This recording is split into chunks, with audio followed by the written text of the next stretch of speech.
It's the moment you've all been waiting for. At least I have, since the start of this stream 3 hours ago. And this video finally finished processing.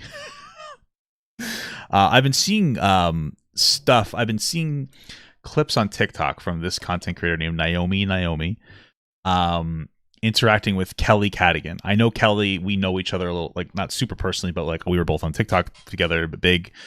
Oh, guys, I'm not. I used to be TikTok. So I know of her. We've talked a little bit here and there. Nothing crazy. And you can kind of compare. Kelly Cadigan's going down like her Blair White era, but it was, it is what it is. Whatever. It's fine. And so they had a debate. Now, as interesting is that all these clips were put up yesterday or the day before yesterday. Got millions of views a day ago. Didn't even post a video yet, you dingus. What are you doing? What are you doing?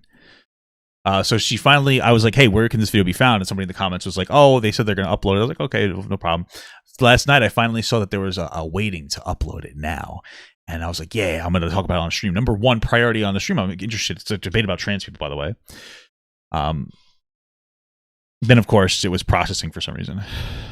But, personally, listen, I'm a big fat nobody, but I would engage in a little bit of patience and not post the clips until after you've had the conversation. But I think in the comments she mentioned that she posted the clips because some people were being hateful towards her, and she wanted to curb some of that by posting her own response. So maybe Kelly posted something that was like hateful or something. I don't really know, or made some harassment or something. Anyway, it doesn't matter. Let's start the video. So much for agreeing to do this debate. I know that not everybody is willing to come in and like defend their ideas in the free marketplace of ideas. So really appreciate that. If you want to give yourself like a quick shout out, you are absolutely welcome to do that.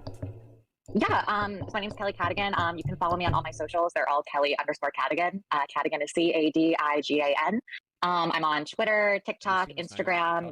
I don't really use my Snapchat anymore. And yeah, and I don't know if I'm allowed to say it. Can I say adult content? You can keep that a little bit on the kind of DL. Just mentioning that is enough. That's all I need to say. That's fine. Yeah. Okay, awesome. So if we go back, started with some of like the disagreements based off of your response video, I think that'd be a kind of a good way to highlight what some of those main points of contention were, and just try to like dispel what those are. Oh yeah, it looks like Kelly put up stuff. I'm Kelly. It looks like Kelly put stuff up. Oh wait, no, this girl said something first. I don't know. Let's just keep going. So I saw that the first thing was that you really took issue with the pediatric cancer analogy, where you said that, so first of all, I don't know why we're comparing cancer to being transgender. I just feel like it's not the same at all, but whatever. And like, obviously I recognize that pediatric cancer and, gender dysphoria are very different things. Sure. But this is an analogy. I think you might fundamentally misunderstand the purpose of my analogy, so I can just explain my position like a lot more explicitly. So Sure. I have a fundamental moral belief in reducing harm, reducing suffering in this world. Okay. Do you also share this kind of general moral belief? Yeah, of course. Okay, awesome. No. I love eating food. I like eating cows. I like to eat animals. I want them to suffer because they taste better. I'm just kidding. For sure. Yeah. As an instantiation of this principle of reducing harm, reducing suffering, if we have a body of medical doctors, scientists, and researchers who are establishing evidence-based guidelines which are shown to reduce harm, to reduce suffering, based off of this risk-benefit analysis, then I support that treatment being available to those who would benefit from it. Sure. And so, because of that, instantiation of this belief, the evidence-based guidelines show that chemotherapy reduces harm, suffering, and death in kids with pediatric cancer. So we should provide it. The evidence-based guidelines show that antidepressants reduce harm, suffering, and suicide in teens with depression. So we should provide it. Do you not think there's a line there, like when it comes to what we're talking about? Yeah, there absolutely is a line. I think that the line... Sure. I mean, there's a social conversation. Fundamentally, though, it's more about like... I mean, I know we're going to get into like providing gender-affirming care for trans kids, and I'm going to get into that myself after.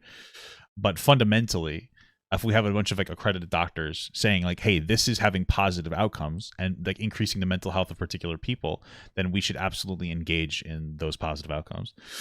Yeah. Is drawn at harm, and once again, because the evidence-based guidelines show that gender-affirming care reduces harm, suffering, and suicide in teens with gender dysphoria, we should provide it. Sure. Right, but even just like outside of, not even talking about trans, I think you said something along the lines of like medications for like mental health. Yeah, so really quick, when it comes to kids and transitioning, I'm always going to be apprehensive about this, and I think it's normal to be very uncomfortable with this topic because it's a scary thought.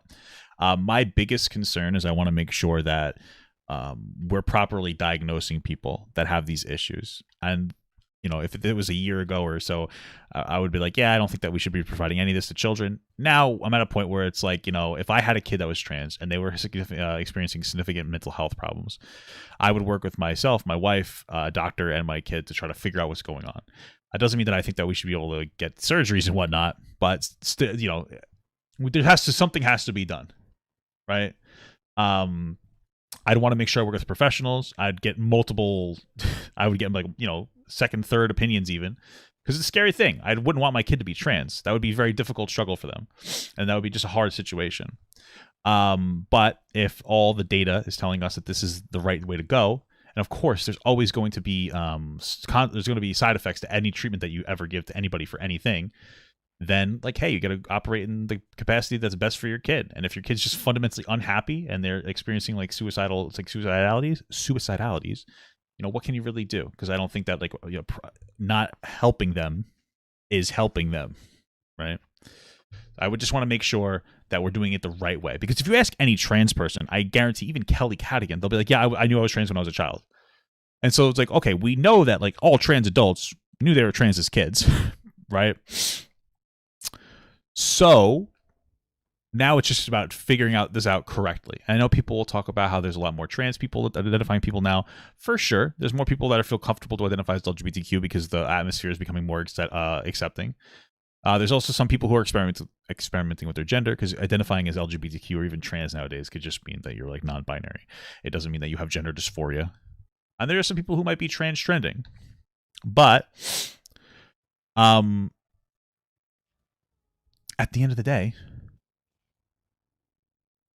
there's still people that are struggling, and we just need to make sure we do the right thing. We need to make sure that we figure out the right diagnosis. That's why I think we should talk more about transgenders, or not transgenders, detransitioners, excuse me, but in a way that doesn't invalidate trans people. Because every time I see a detransitioner, it's a conservative promoting them, and they're like, yeah, being trans is wrong. Others are terrible. And of course, a detransitioner is going to hate trans people, I would imagine, because they thought they were trans and they have a significant like frustration and struggle with that, because that's probably so harsh on your body. And so we need to have more conversations with detransitioners about what's going on, make sure we're doing the right treatment. But overall, I think that we should provide the treatment if it helps. So. Yeah. I think it's been, there have been a lot of studies that have shown those medications aren't very safe and can lead to addictions or mental problems. Like I wouldn't say those medications are free from side effects. There are plenty of parents who decide to not give their kids medications that doctors recommend. Sure, there are side effects. It's about side effects for everything. I'm a diabetic. I take metformin because my blood sugar is too high, and I'm trying to get off that. I've been going to the gym, etc. Blah blah blah. But side effects are like lowered testosterone, which hasn't hit me, baby. A lowered sex drive. But also, if I don't take it, my blood sugar gets so high that I could die. It's like medications, of course, are going to have side effects. Like that's we already know that. We have to we have to get to a point and understand. And I think that this is maturing fundamentally, is that there's never going to be anything that you ever do that's never going to have a side effect. Everything will always have a negative for somebody in some capacity. It's about how much of a negative that is versus how much of a positive. So like, let's say you give gender affirming care to a kid and they are incredibly happy. They don't want to take their life anymore. They're loving life. Woo. But maybe it makes it difficult for them to have kids. Like, oh, there's a side effect. You're right, but was it worth it? It might be. Right? Just based off of them doing their own research and having concerns. Yeah, right? I hear your concerns completely. I mean, it is a fact about the world of medicine that every single medication is going to have side effects. Yeah. And so that's why we have doctors and psychiatrists and researchers working together to do risk-benefit analyses and determine which medicines end up helping people in the long run based off of a risk-benefit analysis. And I absolutely trust, doctors and scientists and researchers, especially looking at the research myself, to show that, yeah, these medicines are absolutely efficacious at reducing harm in people, especially based off of risk-benefit analysis with lots of screening and diagnoses involved. I will say one thing. Always question your doctor, though, because there are, especially in America, there are doctors that sometimes are trying to prescribe you medications because to make money. Especially, I think, like things like Ozempic, weight loss medications that are actually for diabetics. Like, be careful. They'll try to sell you. I've seen doctors be like, do you want this medication? It's for headaches, but it'll reduce your weight. Obviously, you need to, if you're overweight, you should lose weight. It's healthy. But sometimes doctors, especially in America, where they're advertising medications on TV, which is insane to me, they may not have your best interest in mind. That's not, I wouldn't say all the time, but just be questioning a little bit, because I've had times where like I have insulin and I asked for it. My doctor intentionally gave me the one time, I don't go to the doctor anymore, that wasn't covered by my insurance because it made him more money, right? So it's good to just be questioning, always be skeptical. It's a positive thing to engage in. Do a little bit of your own research on whatever they're prescribing to you. But generally speaking, like, yeah, they're going to know what they're talking about more than other people. Well, do you trust Big Pharma? I don't think Big Pharma is the same thing as like the kind of research and evidence which goes into like figuring out which kinds of medicine are efficacious. But I'm somebody who I believe in socialized medicine. I think that we should absolutely nationalize the pharmaceutical industry and run it as non-for-profit by the government to remove the influence of Big Pharma, and particularly the ways in which they'll do like market manipulation. Yeah, I mean, I don't know if I'd go fully to doing that, but at the very least, we should do something. I mean, it's not like conservatives are coming to the table and be like, "Oh, we'll just restrict the cost of drugs." No, they don't. They're not doing a goddamn thing. Although I don't know how much Democrats are doing either. But there has to be something done, and I think that this is one of the things, because a lot of people will say things like, "Well, like Jordan Peterson will talk about how there's some kind of there's a trans conspiracy trying to take us over," and you see how much more money they're making in the trans field, or in the medical field when it comes to trans surgeries and whatnot, or medications. They're making so much more money now trying to push this idea that everybody's just grifting and pushing like medications and transitions for money. If you think that's a problem, then deal with the overall system. Because if to me, it's more likely that we have an intentionally, and I don't think this is true, but you're saying that we're pushing trans people onto kids so that we can have them transition and make money off them. To me, if you think there's an issue there, I think it's more likely that we have an ineffective FDA that allows incredibly addictive, sugary, and horrible foods for you that are bad for you. Worse so in America, in like our McDonald's and other fast foods, for instance, to make us fat and complacent, lonely, and miserable, so that we will have to buy into medications like insulin, which are drastically overpriced. So you'll need insurance, which is drastically overpriced. I feel like there would be more of a conspiracy just fat people than trans people. I don't think there's a conspiracy. I think that there's too much of a financial profit incentive and profit motive, and it's fucking us royally in the ass. But be consistent. If you think there's a problem with one thing, then you should just be against the entire system being a problem. Here's the thing, though. Big Pharma is just undeniably connected to medicine, though, right? They create a majority of medications, as far as I know. I'm not going to pretend like I know everything about Big Pharma. So then they're advocate for universal right? healthcare. So they're there to make money. They want to put people on these prescriptions, probably people that don't necessarily need them, so that they can continue to get their profits. I mean, look at how much, what's that medication that people are on right now that like is running out? I forget what it's called. Ozempic. Insulin? Adderall? Ozempic. Adderall. There are so many people who are on Adderall now, but it wasn't like that 30, 40 years ago. And now we have people. Sure. I think that's Ozempic is a problem too. I talked about like weight loss and whatnot. Adderall, if there is a problem with Adderall, it's probably because people on TikTok think that they actually have fucking ADHD, because TikTok is like convincing people that they have it and making it easier to get prescription drugs. But yeah, sure, that's an issue there for sure, 100%. People who are really addicted to that, and that is supposed to be like a life-saving medication, right, or helping with your mental health. Yeah, actually, so to me, it's like Adderall has different impacts on different people with different brain chemistries. So going around that are for profit, that are being prescribed by doctors. Sure. Which I would like to know: is it they're just believing Big Pharma way too much, or are they in on it for the profit as well? I don't know. To be clear, every single medicine in a capitalist society with this for-profit healthcare system is going to make money for Big Pharma. Even cancer treatment is profitable for Big Pharma, and they are going to want to provide cancer treatment because it makes them money. And so that's why I would nationalize the pharmaceutical industry. Would you also do the same? Could you explain what you mean by nationalized? Yeah, so essentially this would mean that communism, baby, companies which produce medicines and sell them for profit, we would have the government run the production of medicine in a non-profit format. Yeah, sure, whatever. How would that work in terms of like the economy? Like, where is that money coming from? Yeah, it would be publicly funded by taxes, and also the government wouldn't have taken over the existing institutions. Why? I'm providing a So I don't know if it would work perfectly. I would want to do like a transitionary period and like take it slow and see how much we could socialize. But fundamentally, it's a good idea to do something like that, because there is too much of a profit incentive for a lot of these. And the countries that have better, robust mental or more robust systems of this type of healthcare are performing better. They're paying less for their healthcare.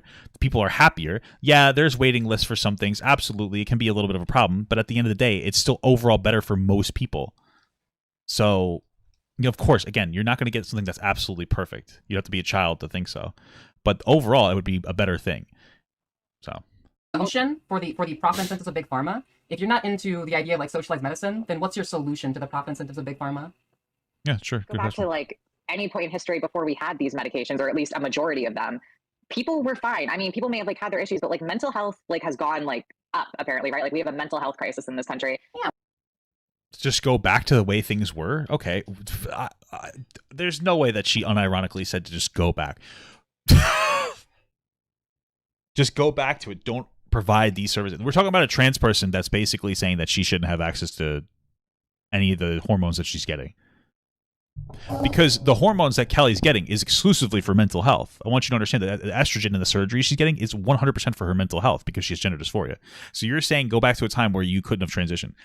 Incredible stuff. I don't even think that you are understanding of the ignorance that's just spewing out of your fucking mouth.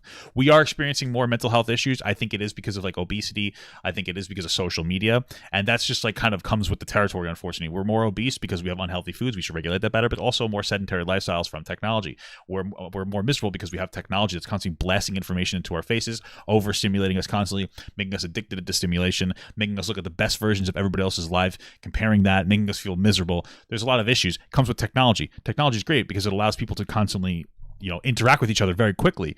But that's just kind of evolving. We have to figure it out. Do I think everybody should be on medication? Ideally, no. If you need to, that's between you and your doctor, and you should try not to, but you should do it if you need it. But just to go back, LOL, is just ridiculous to me. But okay. I feel like a lot of that has to do with the medications that Big Pharma is putting out. We people in this country are more medicated than they have ever been in history. Yeah, because we have more medications now than we have ever done before. But like, hey guys, I miss polio. Why the fuck do we have a medication for polio? That's true. Kids in the mines didn't have ADHD. That's based. What's your solution? Do you think a person that should be healthy, should be putting anything in their body? I would hope you would want the majority of Americans to not have to be on medication, to just be born healthy. Isn't that well, yeah, of course. the goal?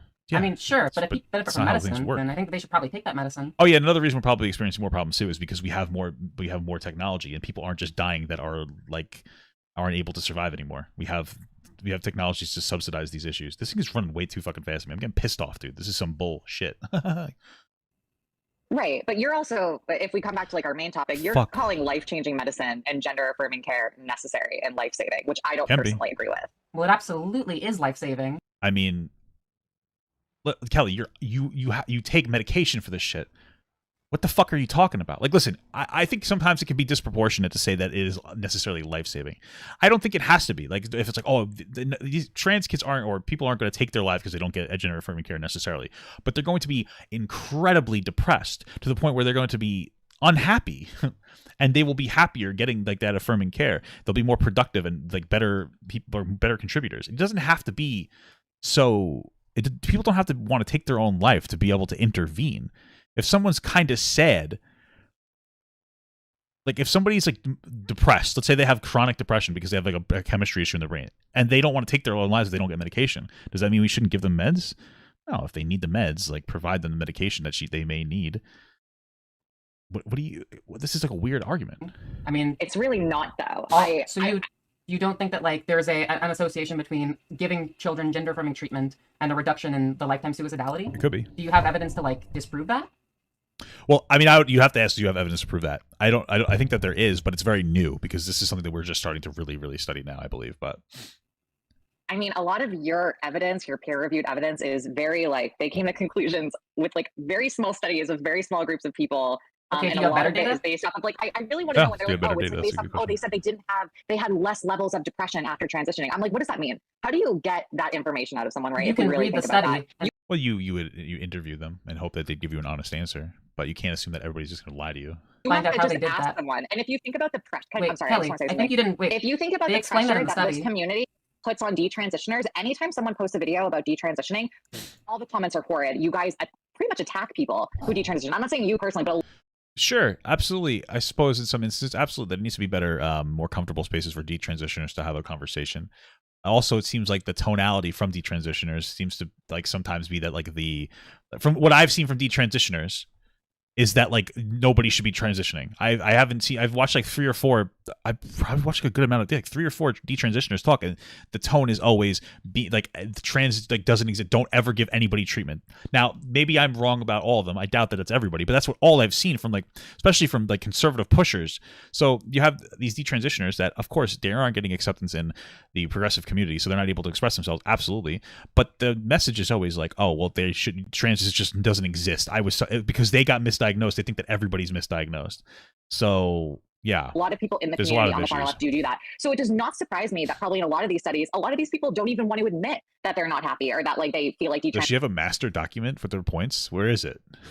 Does she? Let me see it. Where is her master doc? Apparently, she has a huge document. Where is it? transitioning or that Wait, and if also, people get like, all backlash on these studies social that they did media. show me Wait, that hold they on. were I need to stop you right there. people- Hold up. I need to stop you right there. Like, if people get like backlash on social media, they're not going to get backlash on like an anonymous peer-reviewed study. So there's no reason for them to lie in that true. scenario. That's a good But point. you were asking like, how did they tell that these kids Oh, were less research depressed? master You would have holy known that if you fuck. actually read the study that I cited for you. So essentially, what they did they're less was, depressed. You have to. yeah, I explain can to tell me you how what they yeah, did. Please explain it Oh to my me. God. Niall, please explain it to me. Gladly. So How did what they they find out did, that they were less depressed? Yeah, Like, they- give me the information. that's what I'm trying to tell you. Is this the? Oh my god, this is a 51-page document. I might have to look through this. That's crazy. Good for her. Putting that in there. That's very comprehensive. You really, Jesus Christ, it really came to play ball here. What they did was they used diagnostic screening criteria for clinical depression. And what they Okay. found is that compared to before treatment versus after treatment, What is in the 60% description? less of the trans youth even qualified for the clinical diagnostic criteria of clinical depression. And if you know anything about So again, can you clarify how they were telling like the different levels of depression? What is this amazing technology I've never heard of? Yeah. It's called asking questions. Like you ask the kids, how are you doing? They're like, we're doing better. Could they be lying? Sure, but they used screening criteria from, I think it was the PHQ-9 or the PHQ-8. Wow. What was it called? Can you tell me the I'm gonna title of the read this source you're later. referring to? This was the first study I cited in my source. It was the The mental health outcomes in transgender and non-binary I'll youth look into receiving that gender later. affirming care. It was the PHQ-9, which is a standard like So- depression screening diagnostic In criteria. that particular study, it Uh-huh. literally states only 60% were doing much better with their depression. Yeah. If you that sounds pretty good. Only 60%. Damn. Imagine only helping 60% of people instead of 0%. Holy fuck. Come on. You can't say only 60%. Now, maybe that means that some of them were misdiagnosed. And then there's a conversation about properly diagnosing, but it's only 60%? I just personally wouldn't engage myself in that kind of silly goosery. Was it? I don't know. know anything about science, at least when I was in high school and college, you need to have like at least Wait. 95% Doesn't this person have like a fucking PhD? Am I wrong about Naomi? I don't know. success rate for your study to be accurate. 60% is a What? very low statistic. Actually, in terms of depression studies, 60% is amazing. In terms of the research we have on antidepressants, for example, the average antidepressant has a depression remission rate of just 30%. And the best antidepressants we have on the market have a depression remission rate of 50.7%. Are we talking about, I don't know too much about this. Are we talking about depression remission rates, or are we just talking about the effective? I guess I don't know what I gotta look into that now. Than 8%. I can give you a citation for this. But That's exactly why in we this shouldn't study, have these medications in on the this market study- and why we shouldn't be giving them to people. in this study, because they treatment for- have these side effects. hold up. In this study, the treatment for gender dysphoria was more effective at alleviating depression than the best antidepressants we have on the market. Okay. Are you PhD opposed to, student. to Okay. providing treatment for depression with antidepressants too? I think it should be a very strong case scenario. Same with like transgenderism. I feel like you need to have strong body dysmorphia or gender dysphoria. I apologize Uh-huh. to transition because honestly, Well, yeah, I think that you should have diagnosed gender dysphoria to transition. Yeah. What does strong mean? Are you saying that not everybody should get access? I'm a little confused. What does strong mean? Like, I don't think that people that don't have a diagnosis should be able to get that treatment. What is she talking about? if you only have a little bit of depression, I don't think you should be medicated. You probably should go to I therapy, don't or there's probably something in your life that's causing. That's not what's happening, though, right? Like, nobody's having just a little bit of depression, LOL. What's happening here, right? What?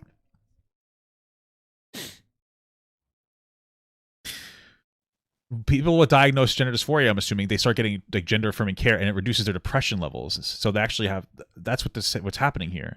We're not Okay. Please. Causing this. And Right. also this study that you're referencing, by the way, like a lot of your studies, it had 104 people. You're Okay. basing all transgender people off of 104 people study. So then what you should say is like, oh, interesting information. I think that they should do more research. That's it. It's not that deep. 104 is a Had pretty decent 60 sample only size. 60%. I'd say 114 is not enough, but like that's how you do studies. You start like, okay, and then you just start to escalate and be like, okay, let's look at a little more. 60% Wait. were doing better with their depression. That's How 40% big of of those 104 people, almost half that How- aren't feeling happy. how big of Are a you sample- going to ignore them? How big don't of a know. sample size do you think we need to run a decent experiment? I thought it'd be like 3,000. I'm going to be honest with you. I was don't actually know. kind of impressed with the study. Let me see if I can find it. I'm just like Don't asking you, like, disagree in with general, that. how The one many? that's titled Pubertal Suppression for Transgender Youth and Risk of Unaliving Idolation. I was actually kind of impressed with that one because it had over 20,000 people until I read the details and realized it was actually just 85 people if you really did the math out. It was actually 89 people if you would have read the study instead of just doing some nap. Oh my God, there's a abstract. reason I said about 85 people on my video. Are you really going to nitpick me on that? Well, no, I'm just pointing out that you're just doing napkin math on an abstract without like really reading these studies. I But guess getting anyways, very like baby. my question to if you watch the you, video, I'm pretty sure it said like around. It gave, My like, a question to percentage, you- and then I did the math out on a calculator, and it was like a decimal, but whatever. yeah, it's a difference of like 4, not a difference of a decimal. If you would have actually read the Okay. study. But Don't anyways, think what I'm it makes talking that big a about, difference, but kind of, whatever. my question to you is like, do you know anything about like the statistical method and kind of like what's an appropriate sample size for like a given study? No, I don't. Why don't you? So you're inform just me? basing it on like feelings? I'm basing it on What common is it? sense. Isn't it like On common 1,000? sense. Okay. Yeah. Isn't it like 1,000 people? I don't know exactly, but So your feelings. I don't think that because I think it's pretty obvious that like big pharma and the government and Big everything pharma. is pretty connected, and a lot of these things are for profit. So many people survived and were happy without these medications that we're giving to people all the time. so then stop. Then detransition. Just detransition, Kelly. Like just detransition. If you think that we're better off without medication, detransition. Why do you take medication every day? Your estrogen is a medication. Your testosterone blockers that's medication. You're on medication. Get off of your medication. Like I don't understand. Like people are better off if they didn't have all this stuff. So get off of your medication. Oh, well, I'm one of the more serious cases. Says who? The fucking doctor? But they're part of Big Pharma. Maybe they just manipulated you. There's no way that you could answer this with your dumb fucking ideology. Sorry, excuse me. I don't mean to be rude. Where you come out this the other end. You're sitting here taking medication because you have gender dysphoria through the means of like estrogen and testosterone boost blockers. And your old argument is like, well, I think it needs to be more serious. How do you know yours is serious? The doctor had an incentive to transition you, right? By your logic, not my logic. I don't really give a shit about you or what you're doing. That's up to you and your doctor. I'm not really concerned with it. But you're so concerned with it. It kind of feels like a little gatekeepy. Like you don't want other people to engage in the treatment method. Why? Like, what is it? Do you just want to be the only passable trans person? Like, I don't really get the argument here at all. And The now they're all people hooked on who them, and we have sell- all these mental health issues. Wait, Do you not think Kelly, the hold up, increase in You're mental conflating no, two let me things. speak. You're not letting me speak. But you should I let let you her speak. Let me yeah. speak. Do you not think the increase in mental health issues in this country is due to big pharma prescribing medications to people who don't really need them? It could be part of a factor. I think it's more has to do with social media and other stuff that I brought up in the beginning of the video, but it could be a factor, but that doesn't mean it's everything. You can't decide to prescribe everything to one thing. Things are a little bit more nuanced than just like one issue for every problem. You can't just you can't cherry pick and decide it's all one thing. That absolutely could be an issue, for sure, but it's not every issue. I think that there certainly are things we can do to have like better screening criteria, but in general, from what I've seen in these studies, is that the treatment is overwhelmingly very effective. But you asked me about what's appropriate for like a sample size in order to conduct a statistical survey, so I'd like to get back to that. We actually have like math we can do in order to estimate like kind of what's a decent sample size for like a given population.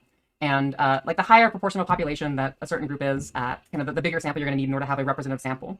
And so a group of people that makes up about 2% of the population, which is kind of like an upper bound estimate of trans people, you would need a sample Especially size. non-binary people. Yeah, you would need a sample size of 31 people in order to have I feel like that 31 can't be enough to be representative. I just don't. I mean, maybe I'm wrong, but like a statistically significant sample with a 95% confidence level.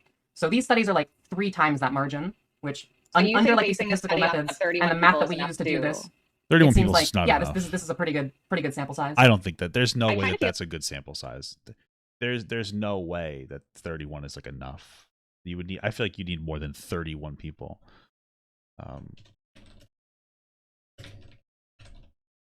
I thought it was like 1,000. Maybe I'm wrong. Most statistics agree that the minimum sample size to get any kind of meaningful result is 100. So like then at least 100. If your population is less than 100, then you really need to survey all of them. I don't know. A sample size of 30 is a fairly common across statistics. Oh, maybe 30. I don't know. I feel like that's so low. Maybe I'm just wrong, but that seems really low, no? I feel like, I mean, I get your point, but I kind of feel like it's irrelevant because as much as you So- have your peer-reviewed essays, right, or articles, whatever you want to call them, I found some sources. You Okay. think a that lot the of, like, math is similar irrelevant websites. because of your feelings? Not because of my feelings. If you want to pretend like that's what I'm saying, You that's said it on was you, because of but your it's common common sense. sense. It's not. That's- It's facts over feelings. That's what I believe in. Common sense is I know feelings, that I'm not biologically facts. a male. I'm not afraid to admit that I'm a biological male. That doesn't Okay, make me seems want a to little cry. relevant, Like but I'm not. alright. I'm not La La Land, you know. Okay. Well, that's That fine. has nothing to do with what I just said. But I don't see why you're like Okay. disputing like statistical rigorous methods that are based in math and science because of your common sense feelings. Why are you going to act like that was so irrelevant when you literally said like, oh, you don't, it's based on your feelings and not facts, when you can't even admit the fact that you're biologically male just like me? I mean, biologically, I'm a transsexual female. My biology is pretty different from like a cisexual male in lots of ways that are relevant in biological and medical context. So I'm not going to lie to people and say that I'm just the same as a biological male in order to appeal to like conservatives. How so? Are you intersex? I mean, if you start taking like medical transition hormones, for example, essentially you are medically inducing an intersex condition, which does affect your biological functions and medical needs. Maybe, I guess. Or we're just biological men who are taking female hormones, you know? Yeah, and that cause you to develop female sex characteristics in certain aspects, thus changing your biology. I got 2 big female sex characteristics right here. It's not something I should brag about. That's not changing your DNA. Yeah. I didn't say it changed your DNA. I said it changes aspects of your biology. Okay. You do that biology more than just DNA. But your right? DNA is still male. So how? Yes, I do have It's clearly different from a biological woman, right? My uncle that worked at a post office said that too. He really loves his job.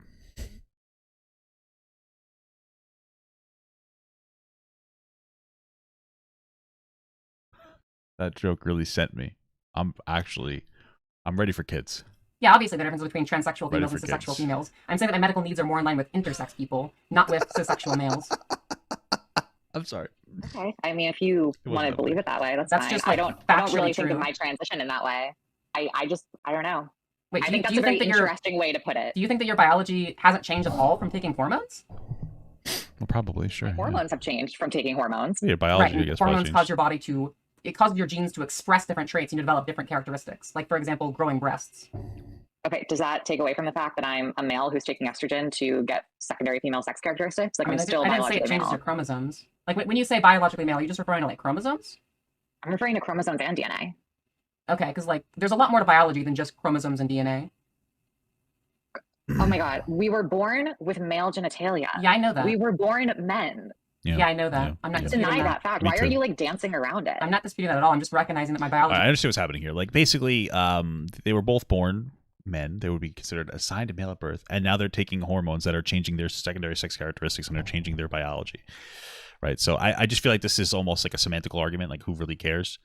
Yeah, I kind of want to get back to the relevant stuff instead of like what comes off to me as like conservative virtue signaling a little bit from Kelly.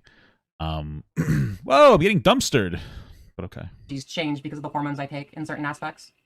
That's just a fact. Okay, great. Yes, our biology, I'll give you that. It's changed in certain aspects. It doesn't mean we're women, and it doesn't mean that we're not biologically. Well, you are women, no? Wait, what? Like, it depends on like how you're going to like categorize what makes somebody biological. I wouldn't make you female technically, but it makes you women. Wait, what is she talking about? It's Kelly. Okay. Biologically male or female. Like, obviously, in terms of my chromosomes and my DNA, it's going to be more in line with your typical cis male. But in terms of things like my external phenotype, can be a lot more similar to like a female person. It really depends on like what kind of category you're talking about. For example, like some aspects of medicine depend a lot more on whether or not your endocrine system is estrogen dominant versus testosterone dominant. Other medical biological factors might depend on certain like DNA traits. It really just depends. That's why I'm saying that like essentially a medical transition is like medically inducing an intersex condition. Yeah, sure. Cool. If you want to phrase it that way, go for it. But I don't need to cope that way. It's not a cope. It's just acknowledging reality. All right, difference of opinion. Wait, what did I say that's not real? I mean, to me personally, it just feels like a way of coping with reality. By stating the truth about my biology and recognizing that biology is more complicated than what you learned in elementary school? You're going out of your way to phrase it in a very specific way to deny the reality of what we actually are. I'm not denying any reality. I'm just explaining that reality is more simple, like more complicated than these simple ideas about sex you learned in elementary school. Well, I mean, I think it is a pretty simple concept. There's men and women. Men are typically born with male genitalia. Females are typically born with female genitalia. It's just how it's always worked since the beginning of time. Nobody's disputing that.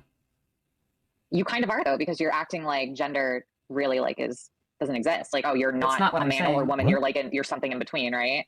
Well, if I'm talking about like gender identity, that doesn't really have anything to do with like biological sex, because gender identity and biological sex are different words that refer to different things. I completely agree with you. I still think most of the time sex and gender line up. Yeah, absolutely. I do There's a very strong correlation. Well, yes, we know that. Most people are like that. This is how did we get to this port? Yeah. But I always like to clarify that when I say that. Good. Cool. So I guess like, did you think there was anything? I can see why the conversation lasts like 2.5 hours or 3.5 hours now, because it's two fucking women talking. You know, you can't get anything done. You never can get anything done, dude. It's fucking crazy. Holy moly. Wrong with what I was saying about biology? Oh, fuck my balls. I'm sorry, anything wrong about what? What I was saying about biology. Fucking piece of shit. About biology? I mean, no, I don't Son think there's of a anything bitch. wrong with it. I You think son you're of a dancing bitch. around the reality. Because calling yourself, oh, I induced an intersex condition. To me, the only people who are actually intersex are the people who are genuinely born that way, who are born with both parts. Or like, I'm intersex. I'm into sex. I'm gonna fucking lose, and I'm gonna have a conniption. I'm gonna actually just have a rage. I'm gonna rage, guys. some version of that. Well, the You term and intersex I, we typically weren't refers- born intersex. We were born biologically. Yeah, I'm intersex. I'm in her when I'm having sex. I think. I don't know. I have to ask. Am I? Do you feel it? Do you feel that? It's got to ask sometimes. Men. Yeah. And we went out of Is our it in? way to go on HRT and Is get it in? estrogen, the female hormone, and testosterone blockers to block our male hormones, correct? Right. The I term for honestly that think is- it might be a little offensive if intersex people heard you say that. I have lots of friends in the intersex community, and I'm a pretty strong intersex advocate. But what I was saying, I use the term transsexual to refer to the biological reality of medically transitioned trans people. I was trying to explain it to you because you seem confused as to why like a transsexual biology shit. would be I different blocked it. than like a sexual biology. And so I said, essentially, you know, when you medically transition to become transsexual, what you're essentially doing is it's like inducing an intersex condition. But yeah, I obviously recognize intersex typically refers to people who are born with mixed sex characteristics or who naturally develop mixed sex Bro, characteristics. he's during doing puberty. this too much. Right, in this but you game. weren't saying it was like. You quite literally said, I induced an intersex condition on I said myself. it was essentially not- like doing that. What does Oh, essentially we're really mean going then? off on this. Was that not like kind of- pretty Bro, much I like- dodged that, you stupid Yeah, but fucking via a different process. piece of shit dog fuck. Okay, I mean, I can't speak for the intersex community because I don't know any of them, but like personally, Damn. I can tell. You don't know that was a little anybody? offensive. I talk to the intersex community quite a bit. Isn't it the listen, typical white woman pretending that she thinks that being offended for another community of people for them, am I right, guys? Well, I don't have any intersex friends, but I imagine that they would be really offended by what you're saying right now. Oh yeah? Why don't you make some friends, bro? Fucking typical. What the fuck? Did you get hit? Okay. You also have a huge platform, so people might be scared to talk up to you. I mean, your platform's 7 times my size, so Yeah, but I can have a conversation with anybody. I'm super open. okay, cool. Okay, cool. All right, did you want to move on? Can to... can I bring up one of the points I had? You wanted to bring something up? Okay, sure. I mean, if that's okay. I Yeah, don't go want to for it. like. Okay, so I found a study that I really wanted to bring up. Oh, awesome! I love studies. So Gender dysphoria, it's titled Gender Dysphoria in Young People is Rising, and so is Professional Disagreement. okay. A lot of European countries have issued guidance to limit medical intervention for minors. In a recent analysis of insurance claims by the Komodo Health found that nearly 18,000 minors began taking puberty blockers from 2017 to 2021. So that's a huge increase in numbers of kids, or not even just kids, just people transitioning in general, which I already think is a bad sign because to me, it kind of just feels like a cash grab. We had less than 2% of people transitioning before like 2014, 2015. Yeah, but then like acceptance and access to gender affirming care went up. So of course more people are going to seek out the treatment that they've wanted but didn't feel comfortable getting. Especially when you live in more conservative spheres that'll beat you or hate you or berate you if you get that treatment. What does that matter? Especially with the introduction of like some more, I believe that there's some more like religious centered healthcare systems that may not allow these type of treatment. But I could be wrong about that. I kind of heard that offhand, so I could be wrong. And now all of a sudden numbers are skyrocketing in adults and children. Yeah, which I more guess people you can are- argue, oh, the exposure, people are more And some of those are going to be misdiagnoses, not intentionally. So we just got to get better at diagnosing properly. accepted, so they're not hiding anymore. I get you can have that argument. Yeah, I don't more really think people it's are true. like recognizing that they're trans, just like how when we stopped demonizing left-handedness, more people were able to safely come out as being left-handed. I mean, do you have like any I jerk off my evidence left that hand. like it's not the case, that it's just because we're no longer marginalizing, ostracizing trans people, at least to the same extent as we used to, that now more people are able to Yeah. safely come out as trans? So this is a peer-reviewed article from the British Medical Journal, and they had surveys aiming to measure prevalence found. They had surveys that were aiming to measure prevalence that found that 2% of high school-age teens are identifying as transgender now, Yeah. which is crazy to me. Okay. These young people are also more likely It's not that many, actually. I thought there was going to be more. than their cisgender peers to have concurrent mental health and neurodiverse conditions, including depression, anxiety, and attention deficit disorders. Okay, so what? So I think what Kelly's trying to say is that their transness is creating this problem where like these are just comorbidities to over this particular diagnosis. I won't call it a problem. Or some of them are just exploring their gender ideology or whatever gender, because it doesn't mean that they have just because you're trans doesn't mean you have gender dysphoria. That's a whole other conversation for like another day. But it doesn't necessarily mean that they all need medical treatment. So Yeah. The number of private clinics that focus on providing hormones and surgeries have grown a ton in the past few decades. There's more than 100 today. well, yeah, because you need to accommodate these people that have this issue, right? It's not that deep. Okay. Right. We all acknowledge so that there's not more to tell you that people. this is a money-making game, that people No, and we all doctors want to get in on the surgeries, places that put out HRT want to get on, you know, getting people hooked on hormones. Like, for example, I just had bottom surgery. Obviously, that's what I wanted, but like, I have to have estrogen for the rest of my life now. I am technically a slave to the pharmaceutical industry, But and they're going to have my money for life. Do you not think there could be some intent there that like we really want to encourage people to transition? So we can get, you know, more infertility. We can get people so more infertility. Bro, what the fuck? Bro, she's a psychopath. Hold on. First of all, you wanted to get treated. Are you saying that you shouldn't have gotten treatment? This doesn't even make sense.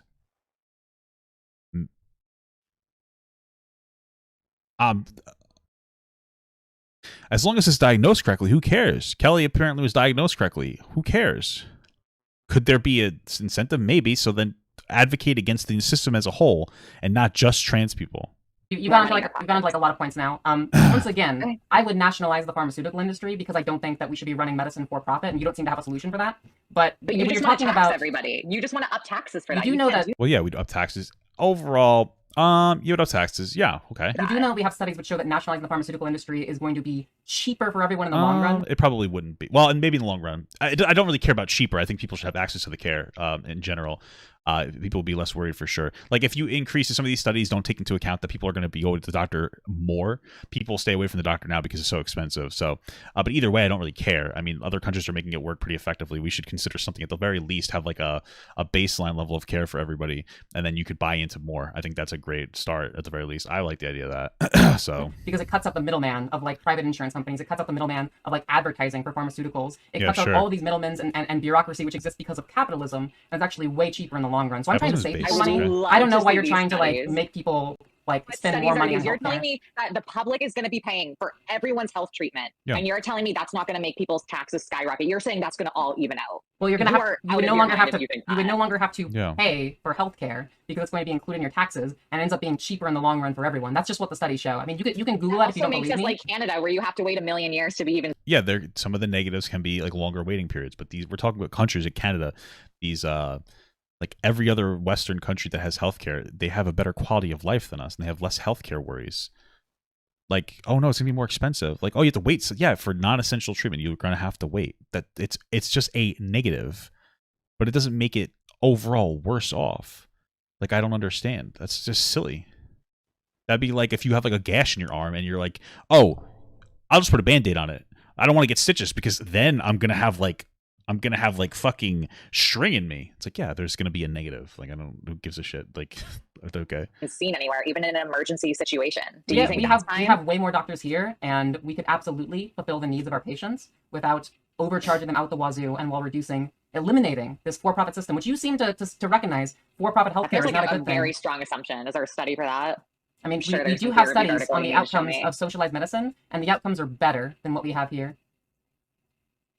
Okay, I mean, I know that you feel differently than the facts, and you can have your feelings, but the studies are pretty clear. You literally just send me peer-reviewed articles that have less than like 200 people, and you call it fact. Unfortunately, that's not reality. I know, like, the internet wants to tell you if you find any. Well, yeah, but the problem is that she's coming to the table with information. I think Kelly referenced one study before, but outside of that, you haven't really referenced anything. You're not really coming to the table with much. So, you know. What are we doing here? Peer-reviewed article that is legitimate. But here I am trying to show you peer-reviewed articles that say the opposite of what you're saying, but you don't want to hear me out. Not at all. I've been listening to what you said. You just want to believe the peer-reviewed articles that support what your peer-reviewed article said. What your peer-reviewed article said is that more people are identifying as trans, more people are coming out, and more people are accessing gender-affirming healthcare. I don't disagree with any of that. I think that is a fact. And hold up. The reason why the problem is Kelly's like, oh, I have this peer-reviewed information that's saying that these things are going up, and then she's deciding intentionality, saying that there must be like a malicious, like, conspiracy theory wrapped into it as well. So like she's not coming at anything with facts. Wow, I fucking destroyed that so quickly. Why the fuck did I use my thing? Happening is because more people are able to safely come out as trans. You haven't presented any evidence that it's not because more people are able to safely come out as trans.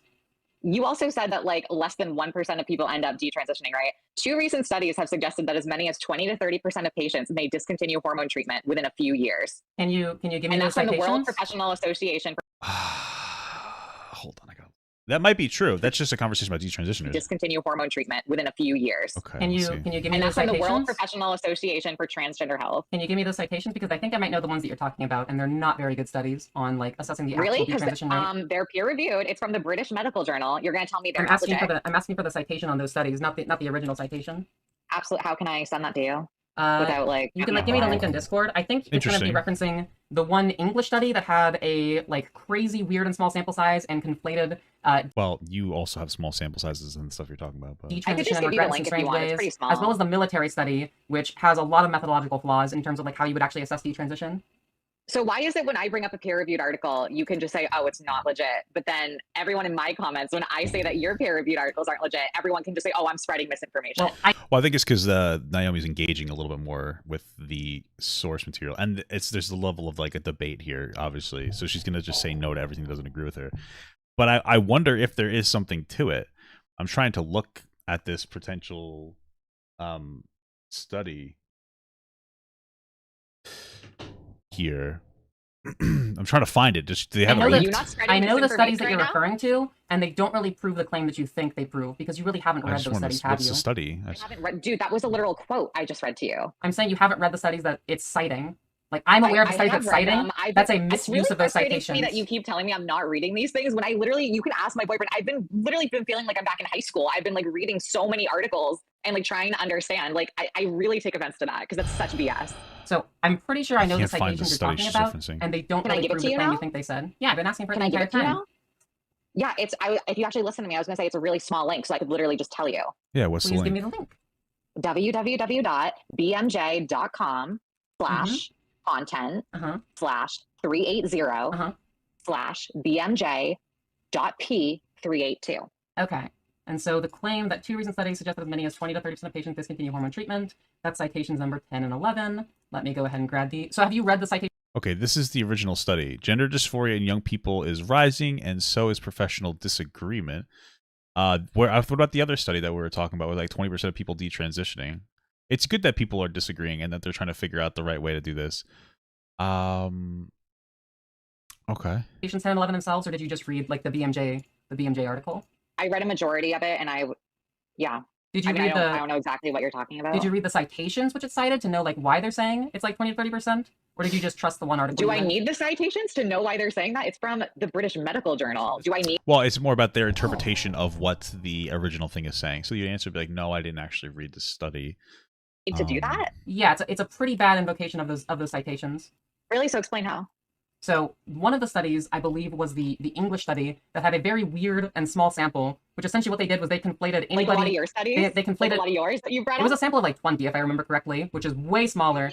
Which is way smaller. Like 50 people, dude. I gave you studies that had 89 and 104 people, not 50. But what I was saying was that what that study did, which is really dishonest, is that they conflated anybody who stopped taking hormones as a detransitioner. And when I actually read the study, what I found is that I think it was half or more than half of these people they counted as detransitioners were people who they were non-binary and they only wanted to be on hormones for a couple of years because they wanted to obtain like androgynous bodies and sex characteristics. And that was. I'm having a little bit of trouble believing that they only wanted to go on hormones for a little bit. That doesn't make any sense. It was actually their intended treatment path was that they wanted to be on hormones for a couple of years and discontinue them. So. I don't believe that that's true. There's no way, because like you would lose those sex characteristics if you came off of that drug. Like it's gonna alter your ability to produce testosterone and estrogen. But if you're on testosterone for a period of time, you come off, your body's gonna go back to normal. No, am I wrong about that? That doesn't make any sense to me. Counting them as like detransitioners or people who regretted their transition is pretty flawed in nature. The other study that it cites, why is that flawed in nature? Even if it is 20 or 30%, like that's just a conversation about making sure that we properly diagnose people. That's the way I would look at it. I was like, oh, okay, if it's that high, then like let's just make sure that. But I think that many people were doing that. Maybe I'm wrong, but I just kind of doubt it. It doesn't really make sense to me. That's flawed because they don't regret transitioning. They just only want to be on hormones for a couple of years. So do you not think that proves that some kids jump into transition or even adults without realizing that or taking the time to make sure and go to therapy because of the easy access to HRT? No, they wanted this. They wanted to have androgynous bodies because they were non-binary. Like that was their desired outcome. Yikes. What's wrong with that? I just don't agree with it. I don't know. You just don't agree with somebody that wants to have like an androgynous non-binary body? Do you really think that's mentally healthy that someone wants to be something in between male and female? Yeah, Or something on yeah, sex? there are like Feel better, intersex who people. cares? Plenty of intersex people live happy, healthy, perfectly dignified lives and love their intersex bodies, for example. Yeah, because that's not okay though. What? It's perfectly okay. Plenty of intersex conditions don't impact life expectancy in any kind of negative way. What's wrong with being But intersex? you know it's not normal, right? Like even we're not normal, but at least we try to fit in the binary. Do you really think people like that are mentally sane? Yeah. Wait. Were you trying to say? surgically... Were you trying to say that I might be offensive to the intersex community? I mean, you're practically dehumanizing intersex people at this point. Intersex people are not the same thing as non-binary because they're born that way. I never said that. Non-binary people. You asked me if it's like. Bro, Kelly's just telling people that they're fucking crazy now. Bro, I'm like actually eating traps like I'm fucking like it's cum. Holy shit. Kelly's just telling fucking people at this point that they're just crazy. Okay. Hey, based, I guess? Jesus Christ. Mentally healthy to live like in between the sexes, for example. And I said, yes, it's not. For example, it's not right. There are why is it not right? There are plenty of intersex people who live happy, healthy lives in between the sexes. Okay. See, this is where we come back to that thing called common sense. You know, obviously someone wanting to be something in between is just illogical. It's not natural. Why? We're not natural, but at least we're attempting to fit in the binary to at least seem natural in society. That doesn't make any sense. Like if you're calling it unnatural and then you're saying, but we're trying to fit into the natural, like, okay, well, what does that even mean? I feel like it doesn't matter at that point. Like, at least we're natural because we're trying to fit into a binary. I don't think that like that distinction really matters. Who cares? Like they have a particular, like they have a distress associated with like particular characteristics that have manifested and they want to look something a little more androgynous. Who gives a shit? Like who gives just don't talk to those people if you don't like them. Like who cares? This is such a weird conversation. It feels like you're trying to disrupt society. Like you're trying to make everyone want to be genderless, which frankly I think is a huge concern. I mean, especially for our children. Bro, Kelly's a fucking idiot. Holy shit. What? You're trying to... There's a difference between saying that some people want to be a little more androgynous versus saying that we should have kids be androgynous. Like, what the fuck are you... Now, if Naomi was like, yeah, let your kids pick their gender, I'd be like, okay, you're going a little crazy. But what are you... This is fucking crazy. What's happening? And the fact that you said my 7-year-old cousin isn't a problem for identifying as non-binary, dude, that is just so... out of line. Like, why do you want children messing with their pronouns? They're kids. Yeah, because kids can express themselves. Well, listen, I think that like I wouldn't want to confuse a kid. You know, I mean, whatever. At the end of the day, it's probably a phase for a lot of them. I don't really know. I think that, but you know, definitely, I don't know. Whatever. I guess I don't care. That's gonna be a whole fucking problem. That's just gonna be like a new thing to deal with when I have kids. I guess. Whatever. I don't think that somebody's trying to live in a genderless society because they think that. I just think it's a little bizarre, but hey, whatever. We'll get there when we get there when I have my own kids. I don't think we're not there yet, but... This is how they want, and as long as they're not harming anyone, there's literally no problem. Just like how but intersex you're harming people... their mental health. Can I finish? Hold on. I let you finish. Can I please finish? I gave you some real time to speak. So lots of people are perfectly comfortable being non-binary or being intersex. Just because something isn't normal doesn't mean it's wrong or bad. That's like the ad populum logical fallacy. For example, so people who are rich are not normal. That doesn't intrinsically mean that being rich is bad. So, well, you probably do think rich people are bad, though. Let's be real. Just saying because non-binary people or intersex people are out of the normal doesn't prove that it's wrong or bad. And your appeal to common sense just compare feelings, money to gender identity. I'm showing you why the ad populum fallacy doesn't work. Your entire argument is just the ad populum logical fallacy. Ad populum. I know, just not your being normal is comparisons wrong. sometimes are just so crazy. Because So that's just I have general, logical, moral principles, and then I apply them universally across scenarios because my morals and beliefs are consistent and logical. And I hope that yours would be the same too. I don't think non-binary people are logical. I think they are illogical. Maybe. What's wrong with being non-binary? Like if you're transgender, you transition to male or you transition to female and you try to fit in the binary. Well, there are non-binary people who have gender dysphoria. Let's be clear. First of all, listen, when it comes down to non-binary, I don't get some of it. I don't get non-binary too much when it comes to people who don't have like a diagnosis or don't need a diagnosis because I don't really understand what your identity means to you. I also don't think I have to understand everything in order for people to be happy. At the end of the day, it really is just like a kind of like a freedom of speech kind of argument. You know, God bless you, whatever makes you feel better, I suppose. I mean, it can make a little bit of sense to me. You know, we have an intersex of the body. Maybe non-binary is just intersex of the mind. You know, we have observed multiple cultures that have more than two genders. You know, I just find it bizarre, but I don't really think it matters. I think that there's probably bigger issues in the world. I don't think that we're seeing I don't think that society's crumbling because of non-binary people, even though there are people who want to push an anti-LGBTQ conspiracy. I don't think that that's actually happening. There are bigger issues in the world. For instance, conservatives are obsessed with only trans people and not proposing any other solutions to any other problems, but hey. And you try to blend into society and you want to try to pass. That's what it means to be transgender. That's what it meant to be trans before 2014. Okay. And now it's just become entirely something else. So what's And wrong with clearly being it's Nobody really talked about trans people before 2014, so I don't know what you're talking about. But okay. affecting the children really negatively. So like, wait, 2014, by the way, was, I believe, the year that we made gay marriage legal. Like, it's interesting how far we've come. So it wasn't really until then. Let's see. June 26, 2015. That's when gay marriage became legal. That's when we started talking about trans people after that point.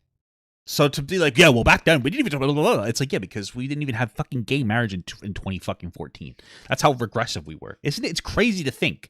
2014, we didn't have fucking gay marriage. How fucking nuts is that? That's crazy. Holy fuck. what's wrong with being non-binary? So I don't think there's anything wrong. Like, I don't think anyone should go to jail for identifying as non-binary, but that doesn't change the fact that I just think it's illogical. Okay. Okay, well, you're allowed to feel how you want, but like why do you take issue with non-binary people? Right? But can I just explain, like, for me in my transition, I'm able to like blend into society. Like, I love the way I look. I'm not like trying to disrupt society. To me, non-binary people feel like they're going out of their way to just. All I'm saying, bro, is that you say you blend into society. All I'm saying is look at the hands. I'm not trying to be rude. I'm just saying, look at people. I'm just saying, look at the hands. You can kind of tell, you know. It's just a hand. It's called. It's just. I'm not trying to be rude. I'm just saying, look at the hands. You know, be different, and they're not even making a transition. And then on top of that, they're almost like taking away what it means to be trans to me, because now non-binary people want to call themselves trans, and half of them don't even make any sort of transition. Okay, It's just so I think if her argument was like, hey, listen, like non-binary people, I think are I think that there might be a little bit of an issue with non-binary people calling themselves trans that don't have gender dysphoria, because it kind of erases like my issues, and people that have gender dysphoria struggle more than non-binary people without gender dysphoria. I'd be like, okay, that's a fair argument to make. But outside of that, you know, you're allowed, borderline offensive to me. You're allowed to do what you want, and you're also like allowed to like reclaim the term transsexual if you want to specifically talk about the lived experiences of people who medically transition. But I just don't see why you should like gatekeep non-binary people's existence, or be like, no, it's wrong for you to identify as non-binary if you're like, for example, 7 years old. But like when people look at, like, I feel like what's wrong with trans that? person should be passed. Like when people look at me, they see a woman. No one's gonna look at a non-binary person and be like, oh, they're non-binary. You'd be like, surprised. you're not trying to like pretty, be anything. There's You're some pretty just like transitioning a pronoun. There's some pretty androgynous non-binary people out there that when I see them, I'm like, I'm not sure. I'm gonna go with a they them to be safe. That's because you're a leftist. Okay. So like once again, not like, everyone's what's like wrong with somebody who's like 7 years old figuring out that they're non-binary and identifying as non-binary? What's wrong with that? Well, they're not. They didn't figure out anything. They're 7 years old. They're probably just exploring themselves, and maybe they saw something on TV and they think it's kind of cool. It's probably they either grow out of it or it'll become something. I don't think it's a big deal. I don't think it really matters too much. I think it's a little weird, but hey, whatever, bruh. Because you're corrupting a child. How does that corrupt the child? Why does a child need to know what non-binary is? They've never needed to know what this is in all of history. Now we need to do this. Well, we do have studies. Children used to not know math either, but hey, who the fuck am I? What would happen if my 7-year-old cousin decides, oh, TikTok's telling me that I'm allowed to go on HRT whenever I want. Why don't I take some testosterone since I'm using he, him pronouns? Well, thank God that's not true, and you can't go on testosterone whatever you want. This is not going to happen. What are you talking about? But okay, cool. Well, they're going to happen then. They're going to have to get to be like 14, 15, and all of a sudden they regret their decisions. They're going to have to. Like, that's cool. They're going to have to talk to doctors and psychiatrists undergoing months and years of consultation and therapy. I mean, the WPATH standards for accessing puberty blockers, not even cross-sex hormones, just puberty blockers, requires 6 months of gender therapy in order to access that treatment, which is largely reversible. What? That is the WPATH standards. Yeah. It is extremely easy. Okay, I was asking because in my experience, and I've talked to I've had 3 different therapists in my life, I've had 1 psychiatrist in my life, and all of them, and they were highly reviewed. It was so easy to convince them I was trans, to convince them I needed to go on HRT. And But aren't you trans?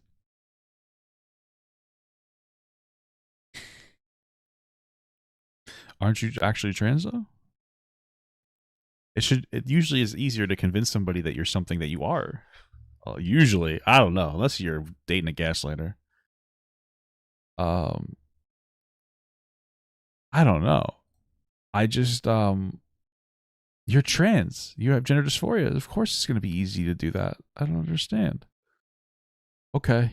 Heard this from other trans people too. Now it's actually even easier. Yeah, because you're when I was trans. trans. I have people just going to Planned Parenthood now without even going to a therapist, and they can get HRT. I literally know a So friend. that's adults. I want to say his Hold up, name, hold but up. he trans Can you do that? That's interesting. transitioned to male and Hold got testosterone. You're conflating at Planned Parenthood. There's a problem. You're conflating adults with children. Adults can access HRT through informed consent in the U.S. That's true, but children can't. Children have to get consultation and Can I get on that? No. therapy before they can even access puberty blockers, let alone cross-sex hormones. And yeah, it would be easier for adults. It makes sense to be easier for adults. Like that's what the problem with kids is that it's going to be more difficult to make sure we properly diagnose. Again, if your argument is make sure that we're properly diagnosing, I agree. But that doesn't mean that trans people don't exist and trans kids don't exist, because they do. I told you that literally within like 3 therapy sessions, I was starting the process of HRT. It is not that difficult. These therapists want to like make you. How old was she? I swear to God. So well, that's because like, you are. Is Kelly not like what's happening here? Is Kelly not trans? I don't understand. Is she playing the long game? Is she actually a guy? Like I don't understand what's happening here. Because she keeps saying that it's so easy, but like, is this because you were Are you telling us that you were going to detransition next year? Holy fuck! This is the beginning of her detransition. Acting like it's like, oh, it's so hard to go to a therapist and convince them you're trans. Like, you know very well it's not that difficult to get access to HRT. As an adult, no, but as but a now child, now we get into another conversation about like, are you telling me that the kids are lying to the doctors to get diagnosed? Because that would be an issue too. Hey guys, don't lie to doctors, I guess is my. I'd say you do need to go through consultation. I was and 15 therapy. years old. I was 15. Actually, I was 14 when I was in therapy before HRT. Okay. Yeah, showing that you went to therapy over at least 6 months, right? I think no, it was literally after my 3rd session. How often were you having sessions? I think it was like once a week. I don't know, something like that. I mean, I don't know if I believe her, because she's like, I started going at 14, then I started transitioning at 15. Now it's possible that she started going a month before her 15th birthday, or maybe she's just lying. But if anything, it kind of Kelly Cadigan, does she not prove that there are trans kids because she was 14 when she knew? No. Okay. Pretty based. Poggers. So I don't know if they were like not following the WPATH standards, but the WPATH standards require 6 months of gender therapy and a persistent gender dysphoria diagnosis.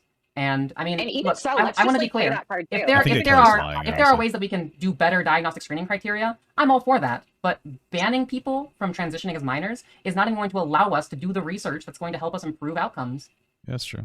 So I also wanted to get on that topic because something that really, probably the thing that bothered me the most about your video is that you said puberty blockers don't cause sterilization, or that they're not likely to. I think that is literally just false. Okay, so you do know that my claim is that if somebody takes puberty blockers for like a year or two, and then they go off puberty blockers, they are able to regain fertility, typically within about a year. Obviously, if you like want to take cross. Maybe, yeah, I wouldn't doubt that. I do know that going like so. I remember watching like Bigger, Stronger, Faster, and you know, if you're like a body or powerlifter on steroids, it makes you like it makes it difficult for you to have kids. And then you come off of them, and you should be able to have kids. There might be some fertility issues. I don't know the specific percentage. It could happen for sure. And that could be a negative. Maybe it would, in some cases, because you're not just going on puberty blockers. You go on puberty blockers, and then, I don't know, you go on puberty blockers, which reduces your ability to, I don't know, man. The puberty blockers is a little crazy to me, because like if you don't develop in some ways, like it can make it difficult for you to get bottom surgery. That's my understanding. Like if your penis doesn't develop enough, you might not be able to get bottom surgery. Although I guess by puberty, I don't know how much a peepee's developed. I don't know. That could potentially be an issue. I don't know.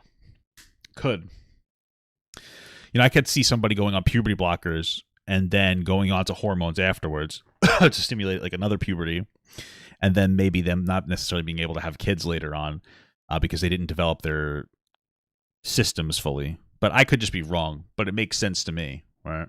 That's not true. She went on to take cross-sex hormones. She didn't stop the puberty blockers to undergo her endogenous puberty. That's not what Gigi said in her video. I watched that whole thing that she completely came off of HRT, just coming off of estrogen. Hold up, that's not what I said. Staying on the Kelly, that's not what I said. Kelly, that's not what I said. She went on HRT. I'm talking about somebody who just goes on puberty blockers. Do you have any evidence, any kind of like, hold up, I'm not finished. Do you have any kind of like evidence or peer-reviewed study which would show that somebody who's only gone on puberty blockers and then gone off just the puberty blockers, resuming their natal puberty, is now rendered permanently infertile at like a statistically significant rate? All right, so what she's saying here is that somebody who just wasn't actually trans going on puberty blockers, are they infertile? I don't know. Maybe the way that she worded that made it seem like maybe there is, but I don't know. Okay, interesting question. I suppose. I'm sure it Yeah, has I some do, impact. and you know that because I already provided you that evidence. I literally put it in a reply on Okay. Twitter, and you saw it. Okay, think on that. It's literally on the Wait, what was the company rate? website. When you go to the website for Lupron, it is literally in the side effects that this can cause So permanent infertility. I remember reading it said it can. What's the rate of that? And it's very, and the longer you're on it, at least according to my. Well, yeah, if it says that if it says that it could cause permanent like an infertility issues, then obviously that side effect does exist. Your argument wouldn't be like, well, I don't think it's prevalent enough. Like obviously there could be a problem, but you know, at the end of the day, again, nothing's perfect, and it's a treatment method. That's why we have to make sure we properly diagnose. That's the only real criteria here that we have to operate with. Doctors, and I had 2 of them working with me who were real. That was all they did. They were specifically in like an HRT department in Portland, Maine. They knew what they were talking about. And I was told, I don't know if your experience is spirolactone, but I was told the longer you're on Lupron, and if it's more than a year, by year 2, you're going to be even more likely to not be able to produce healthy sperm when you come off of it. So if I started taking that at 15 and I decided I wasn't the type of person who wanted to get the surgery, and I was like 25 and I was like, oh, I'm ready to have a kid. And I was told all my life by the leftist community that like Lupron's fine. And it's just all their side effects are reversible. I come off it. I go to a bank just like Gigi's doing, right? Because Gigi thought the same thing. She believed what you said. She thought, oh, I'll come off the blockers. I'll be able to go and get a healthy sample. Gigi's not a case of what we're talking about. She's struggling. Now she's probably not going to be able to have a biological kid because you're spreading misinformation like that. Kelly, Gigi's not the kind of case that I'm talking about because Gigi went on HRT. I'm asking you, what is the rate at which somebody who's only been on puberty blockers is rendered permanently infertile because of those puberty blockers? From my understanding, from what I've seen, hold up, I've let you talk a lot. I've let you talk a lot. Please let me finish. From what I've seen in the peer-reviewed academic literature, it seems to be the case that it is one of those exceptionally rare side effects, which, you know how like every medicine is going to have. Oh yeah, but I also imagine we haven't really studied this enough. You know what I mean? But hey, whatever. I mean, I wonder, but whatever. Gigantic long list of extremely rare side effects. I mean, even medicine like Tylenol say that it can cause liver disease, for example. That's one of those exceptionally rare side effects, and I have not seen any study which shows that this is like a statistically significant, huge concern for somebody who's just on puberty blockers. But now, if you want to talk about, if you want to talk about, hold up, if you want to talk about that cause infertility, not estrogen.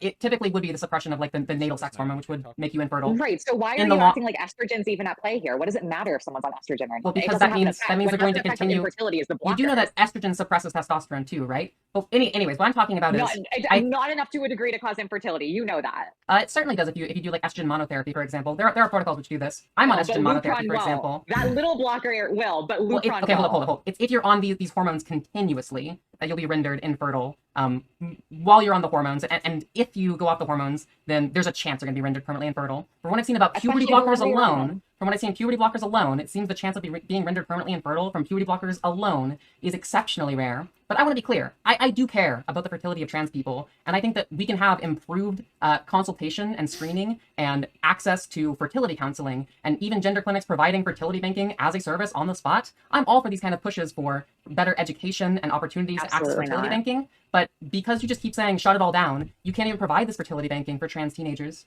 You didn't even give me a source. You just said, oh, I've reviewed a peer-reviewed article that says that puberty blockers alone don't cause infertility, even though the website says it does. Do you want some sources? I gave you that peer-reviewed source, which I know you didn't read. Which peer-reviewed source? Give me the title, because I have them all right here. I have all my comments. Yeah, the one from The Lancet, titled The Importance of Informed Fertility Counseling for Trans Young People. I mean, the source I cited literally says in the title that fertility counseling for trans people is important. And see, I'm so glad I have this written down because I wouldn't know this, but literally that thing you're claiming was 1% of trans people regret having bottom surgery. Half of our community that identifies as trans doesn't even want to get the surgery anymore. Kelly, that was such like a shady thing for you to do. That's not the study I'm talking about. Kelly, you're talking about a different study. I'm talking about the Lancet article. The importance of informed fertility counseling for trans young people. Right, that had nothing to do with bottom surgery. Maybe I just have this in the wrong place, but I'm pretty sure. That was the one where you said, and I quote, "And if you don't believe me, you want to believe this article. I don't know if this article is about spironolactone. I don't know." The article doesn't mention spironolactone anywhere, but you would have known that if you read the article, right? I apologize. I put that in the wrong spot. I thought it was under a different tab. Also, you questioning the legitimacy of the Lancet of all journals is quite something. The Lancet is. I just think it's quite something that you're pretending like after one article, you're like, oh, I don't have any evidence that says Lupron alone will cause this, but Lupron with estrogen, that's a different thing. But then you're telling me that estrogen, the idea is that you're on this for like a tiny amount of testosterone. The idea, like, oh, and that might cause it, but not the Lupron that's going to block pretty much all. Allow me to explain. You seem confused. The idea is that somebody, I'm really not. Hold on, let me explain. The idea is that if somebody continuously medically transitions, yeah, that's typically going to render them infertile. Although we do have some studies on people going off of cross-sex hormones and becoming fertile again. There was a study which came out of a fertility clinic which specifically saw a group of trans women that went off their estrogen to try to regain fertility. And out of the sample of trans women they had, every single one was able to regain fertility. But just the fact And that how big was that sample? it was a sample of 9. So obviously, like, that's a pretty small sample. But I mean, this idea that even cross-sex hormones is just going to always permanently render somebody infertile, not proven in the medical literature.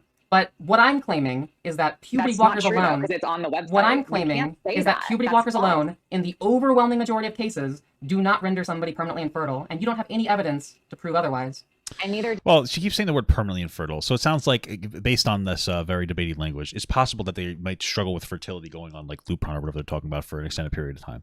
I doubt that there isn't like it seems like there's enough of something happening where there is a side effect. Again, side effects are always going to happen. They want to make sure you probably diagnose people, so it's not like the biggest deal. It's not ideal, but it's not like this biggest deal.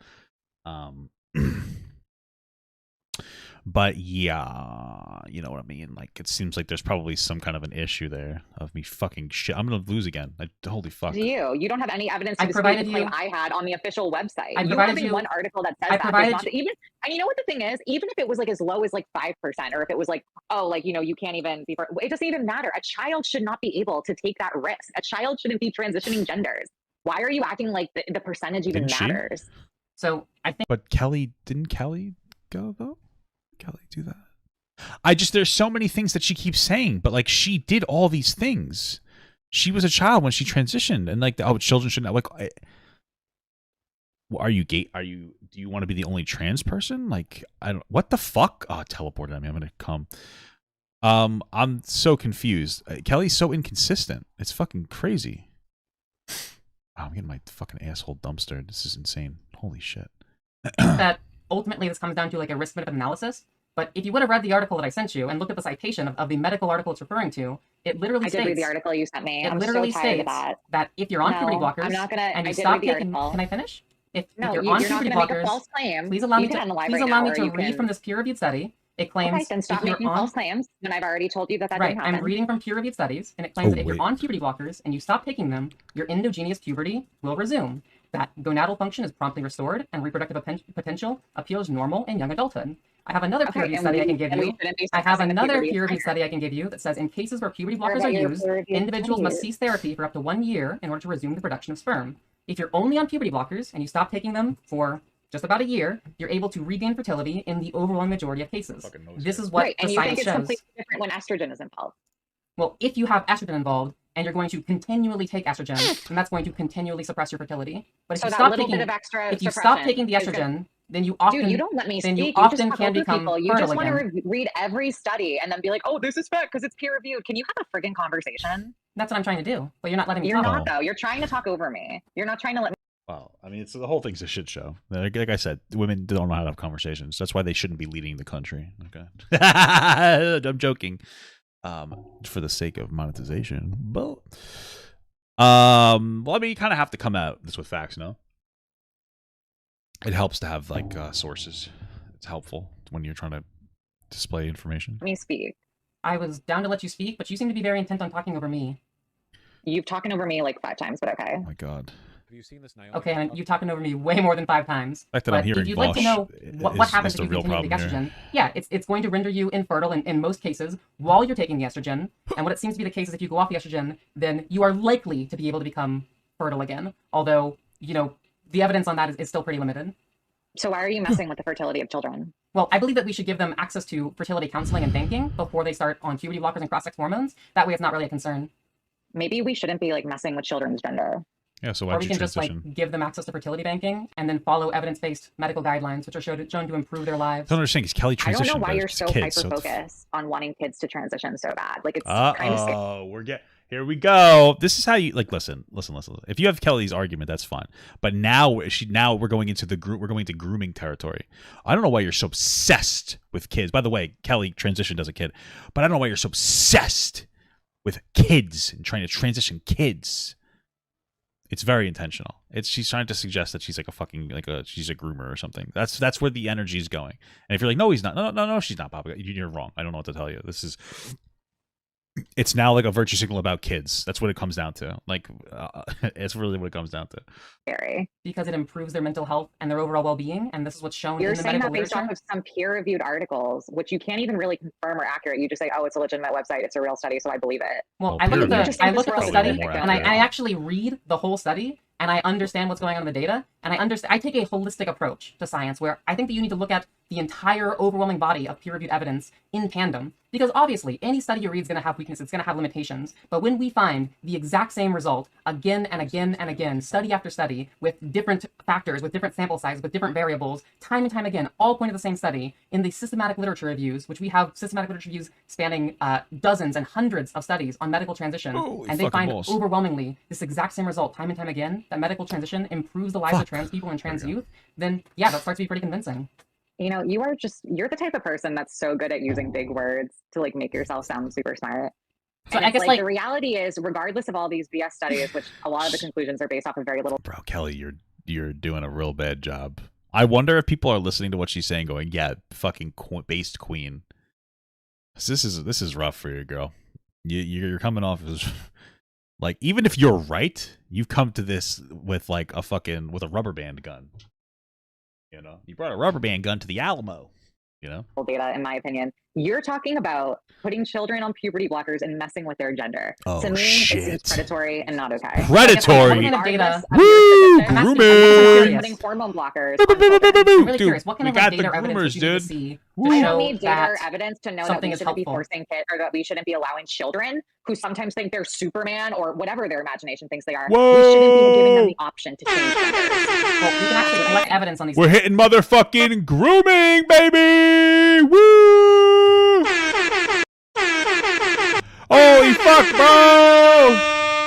I love the grooming horn, dude. It's fucking crazy, motherfucker. You're going crazy, baby. things and see Gotta whether or love not it. something helps somebody. There's no we evidence to be do- talked about. You there want to is change the evidence to be genders talked of about. children. That is sick.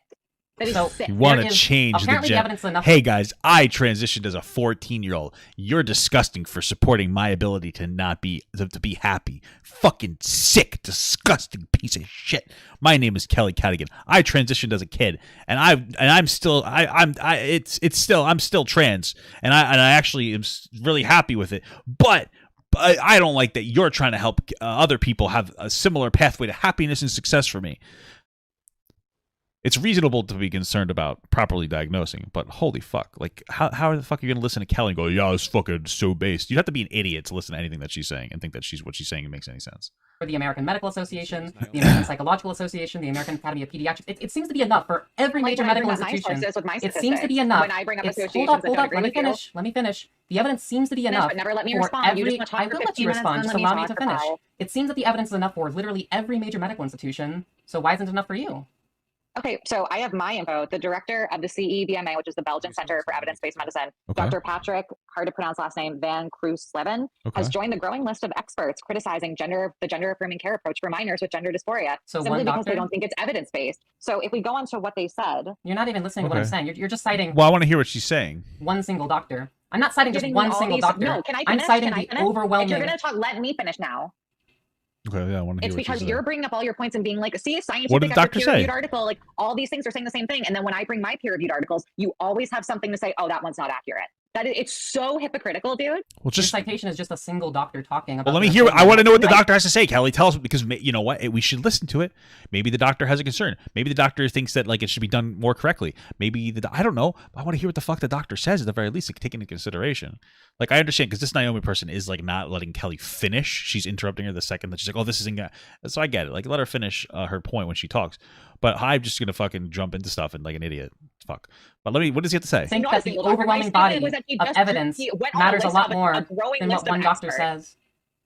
Okay, let me see. It's a growing list of experts. No, what do the experts say? I want to hear it. Guys, I don't have the full list here to read every doctor's name for you. Does that mean So it's is not that- right? What like percentage of like doctors and scientists? I just want to hear what they have to say. Because as far as I know, it is the extreme minority, and there's a Right. reason for that. Just like the extreme minorities of doctors are anti-vax because vaccines work. Maybe. The extreme minority of doctors Well, are they do anti-trans. work. I'm just mean maybe. because I just feel That's like if transition you works bring for up all trans your kids. peer-reviewed articles, you've let me say one of my peer-reviewed articles. Like, can I bring up another one? There was another doctor, Christina Olsen. who You're just performed citing one studies on doctor trans again. youth. Okay, let me just hear what they have to say, though. It's Let good to me listen. continue because it's more than one doctor. So Dr. Christine Olson, who performed studies on trans youth, she claimed that there were minimal differences in anxiety, depression, and self-worth compared to biological children after these kids transitioned, right? So they reanalyzed this data, and it showed transgender children supported by their parents had lower than average scores on anxiety and self-worth compared to biological children. So they're claiming that this should be a warning. What does that matter, though? Well, you're saying there's so much there. Sorry. An anxiety, depression doctor. So you're just citing one doctor again. Youth. Hold on, just give me a sec. Let me continue because it's more than one doctor. So Dr. Christine Olson, who performed studies on trans youth, she claimed that there were minimal differences in anxiety, depression, and self-worth compared to biological children. Wait. Studies on trans youth, she claimed that there were minimal differences in anxiety, depression, and self-worth compared to biological children. So she's just saying that there's minimal differences of these particular issues of trans children after they get affirming care? After these kids transitioned, right? So they Wasn't that a good thing? Doesn't that mean that their levels are back? If you're saying, what? Anxiety, depression, doctor. So Dr. Christine Olson, who performed studies on trans youth, she claimed that there were minimal differences in anxiety, depression, and self-worth compared to biological children after these kids transitioned, right? So you're saying that after the kids transitioned compared to a cisgendered kid, there's really no difference in anxiety, depression, and self-worth. Isn't that positive?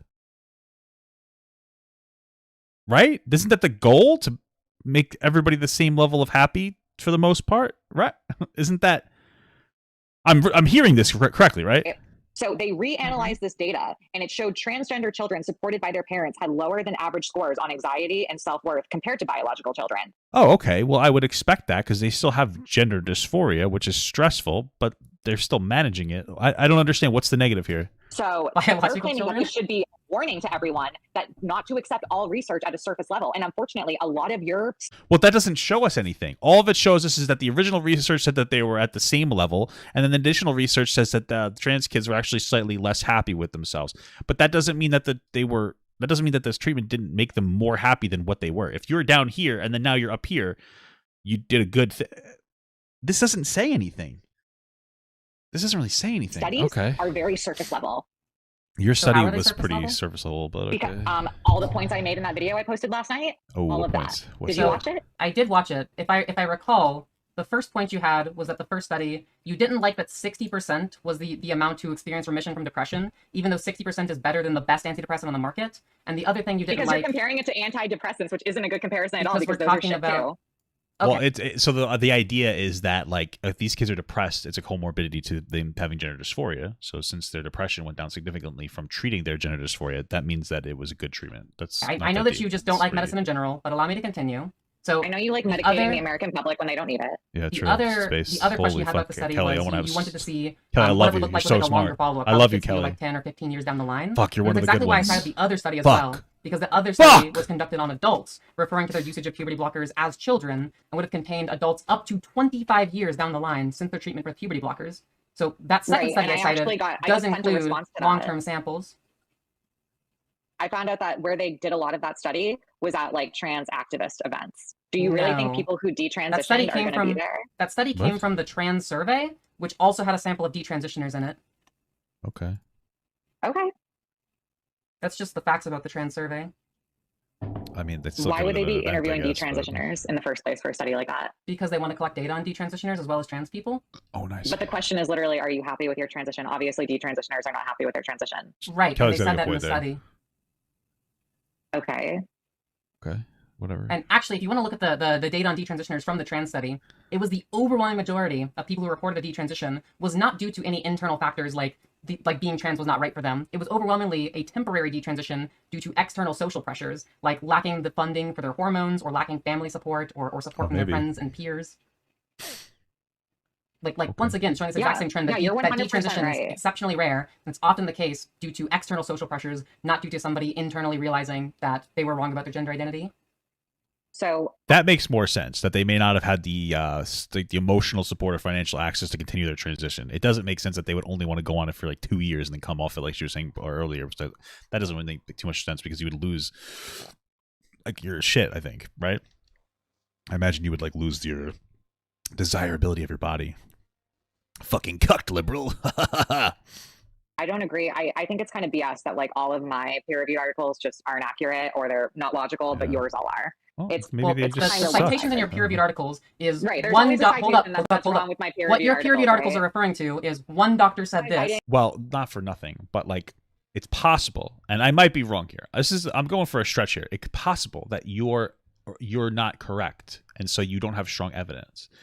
Now, I could be. That's insane because it's Kelly Cadigan. I don't know if you guys know who Kelly Cadigan is. She actually has her doctorate degree in being an obnoxious fucking bitch. But so sorry, that was a little too mean. Anyway, maybe that's what it is. Maybe the information that's like transphobic information, it's maybe, or the information that disagrees with trans shit, it's just not correct. Maybe it is, but it's doing a bad job. Because it mostly just says trans bad, and it's almost fitting that in this situation, Kelly literally transitioned as a kid and is happy with her transition, and yet still doesn't want to have kids have any access to anything. I want it to be done safely and make sure we don't have any misdiagnoses, right? Kelly just doesn't want it to happen, despite the fact that she benefited substantially, unless she's telling us that she's detransitioning soon. Maybe that's what this is about. She's coming out, she's going to reattach her penis or whatever they do. I don't really know. But what else is there? And go through And on then your what? citations. Hold up. Let Let me finish. Dude, you can What only your do this peer-reviewed on. You're not articles- a good debater. You know what your why? Because peer-reviewed- you can only debate on evidence that's like scientific. You can't have a talk about transgenderism in a common sense way. I'm gonna come. You can only debate about evidence that's scientific. You fucking idiot. You stupid fucking moron. How could you only debate evidence that's scientific? You absolute fucking buffoon. Do you understand anything? You stupid idiot. Fuck. Are you fucking kidding me? The earth is fucking flat. Jesus Christ, we made it in 6 days. The earth is only 6,000 years old, guys. Holy fuck. Oh, I don't care what your facts say. Your facts are irrelevant to me. Can you have like a regular, rational conversation about things without fucking bringing up science and facts all the time? I don't care that there are trees that are fucking 20,000 years old. The earth is 6,000 years old. God put those fucking trees there to test us. What are you talking about? Are you fucking serious right now? Fuck. This is insane. It's so fucking insufferable that we talk about fucking science and facts. And a conversation about science and facts is ridiculous. What is this, science class? I don't want to go back to school. That's why I left. That's why I finished school. Because I don't like school. So I don't want to do school stuff. The idea of school is once you finish, you forget it all. And you just have to be complete fucking dumb fucking... fuck. A dumb, bumbling fucking idiot.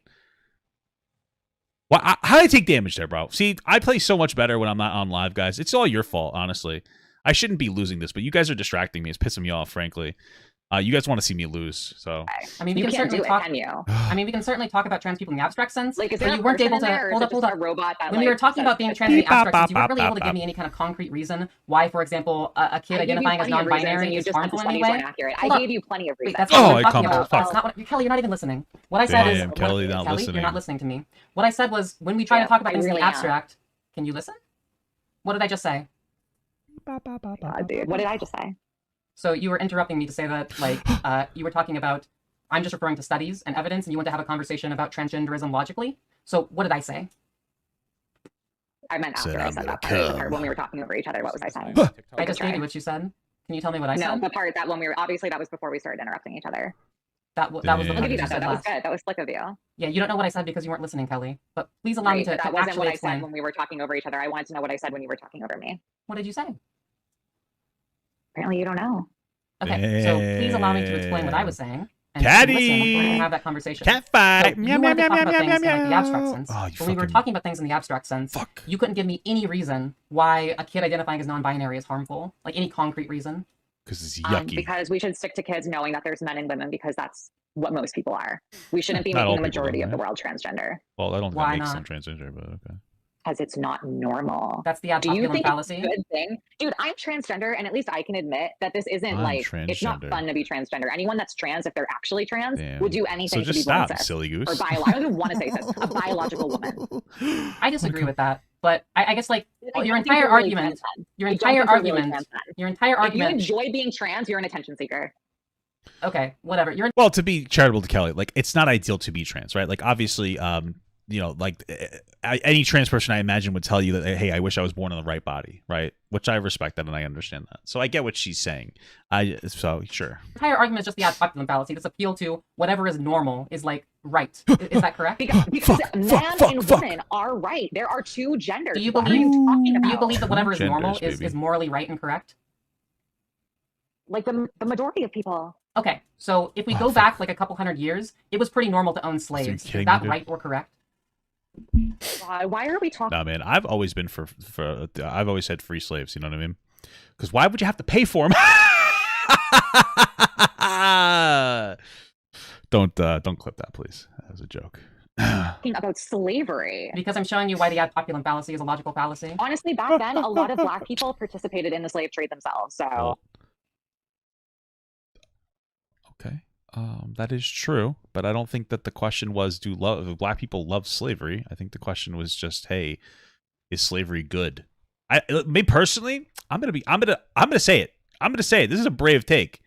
I don't think anybody should be enslaved. Black, white, anything. I know that's a brave take, but I don't even know if it matters what race or anything I don't think we should enslave people, Black, regardless of race. I don't think that we should enslave women or men. I know that this is a. Are you fucking kidding me? If I die here, I'm swear to God, I'm gonna. Okay. I'm just saying. I don't think anybody should be enslaved. I don't think it matters what race they are. Yeah, that doesn't make slavery right. Are you trying to defend slavery? It was a product of the time, dude. Are you trying to defend slavery? Did you not see Matt Walsh's new video on this topic? Ah! Sorry, Matt Walsh's new video. Yeah, you know, I honestly, what was interesting is before, I actually had noticed Matt Walsh made a new video, and I sat there and I'm like, I only had enough time to do one of two things: either watch a Matt Walsh video, or take a very long, thin needle and put it over my stove until it was red hot and shove it into my urethra. And guess which one I chose? It wasn't the Matt Walsh video. Why would you reference Matt Walsh? You have to be fucking delusional. I can see you referencing a Ben Shapiro video. Sure, he's actually intelligent, but Matt Walsh, come on. You did. What are you doing? I did, and I think that defending slavery is. What video are we talking about? Defending slavery, but I think we're illogical if we didn't realize that a lot of Black people enjoyed being slaves back when slavery.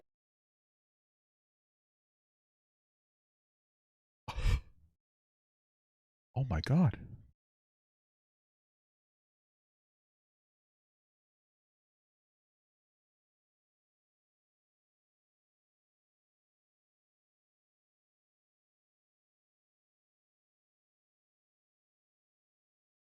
Wow.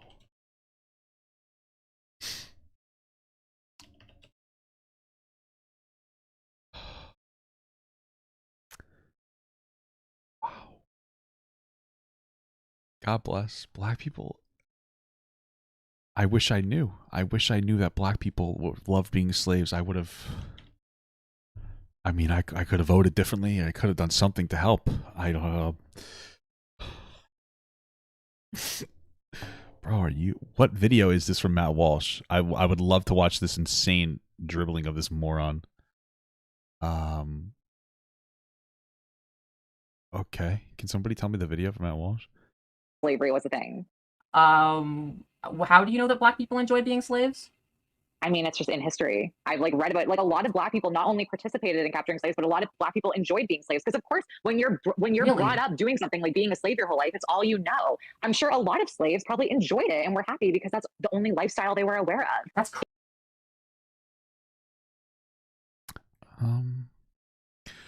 I think that I understand the argument that Black people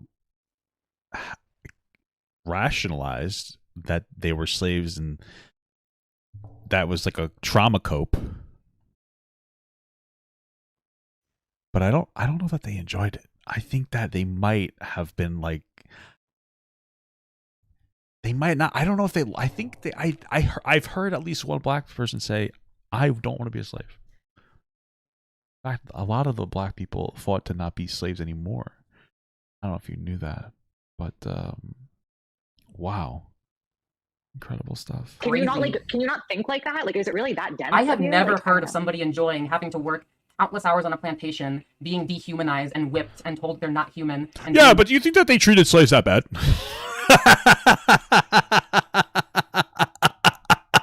I'm sorry. I'm just fucking around. I hope Kelly doesn't say that. Eaten within an inch of their life and being raped. I'm not saying that. I don't think that people enjoy that. You can't deny the fact that there were probably slave owners that, just like there were really bad ones, there were probably slave owners that probably treated their slaves really nice too, right? Like, you're not thinking logically. You're being so dense. So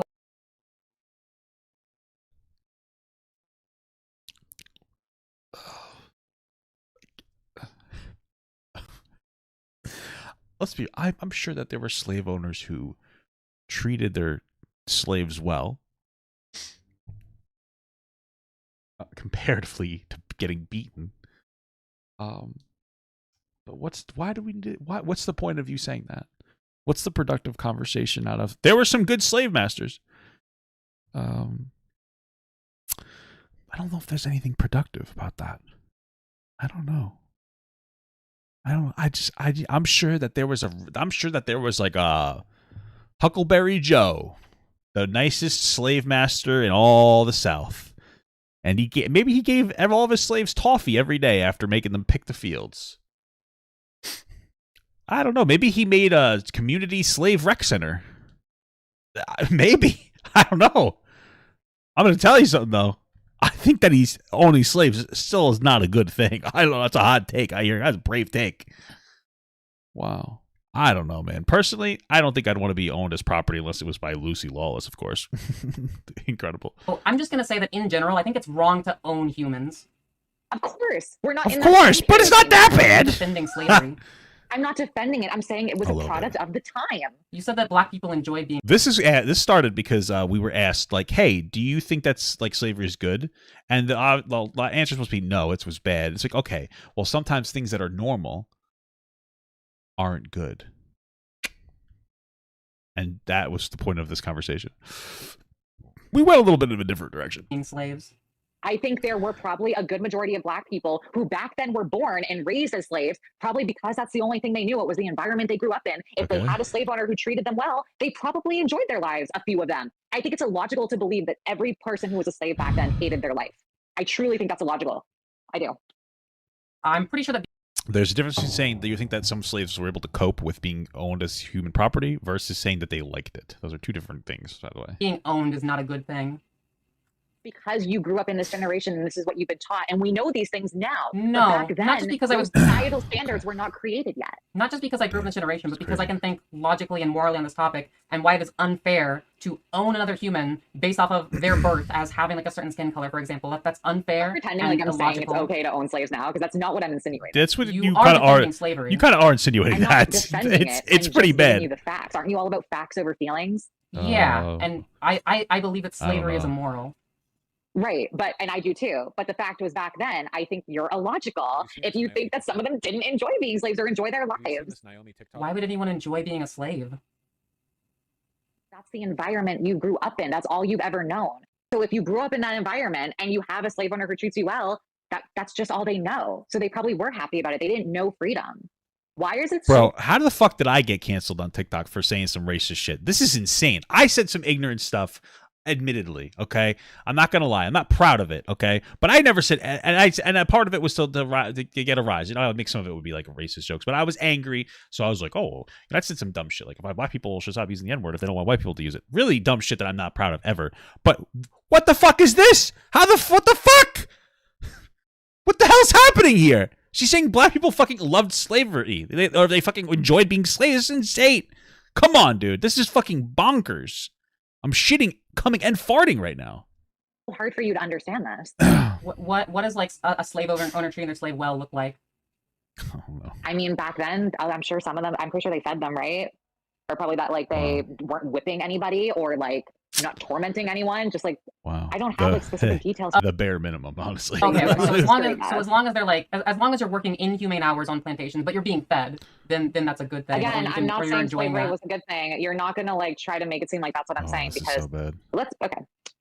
I don't know what you want me to say. If you want to believe that every person back then who was a slave hated their life, go for it. Okay, so I'm gonna be real with you guys. I have never heard a black person ever make the point about this point. It's always a white person, and I don't know why. Okay, I can't conceive why I never heard a black person say it wasn't so bad. I don't know, man. I don't know. I'm just saying. I guess like I'm just trying to illustrate why the ad populum fallacy is a logical fallacy. Just because something is normal does not mean that it's morally right. For example, do you understand why the ad populum fallacy is a logical fallacy? I mean, I'm not saying everything that isn't normal is bad. I don't think gay people are bad. I think people are born naturally gay, and that's the majority. And I think there's a huge difference between being gay and attraction and then gender identity. Okay, excellent. So now that you recognize that it's not a valid argument to say that being gay or being whatever is bad just because it's not normal, then But why I is think it most of the time, then why is it bad? especially when we make up less than like 5% of the population, whereas gay people are probably a lot more, and you're not like I believe 5% of the population identifies as LGBTQ in general. We don't, but that's a whole different story, I guess. But difference between someone being gay versus being trans and Why are me we having the talking about gay desire people? to have bottom surgery, like get my genitalia flipped inside out. Yeah. Like, can you well, not see the Let me difference? tell you something, Kelly. That's when I unsubscribed from your OnlyFans. So I'm just.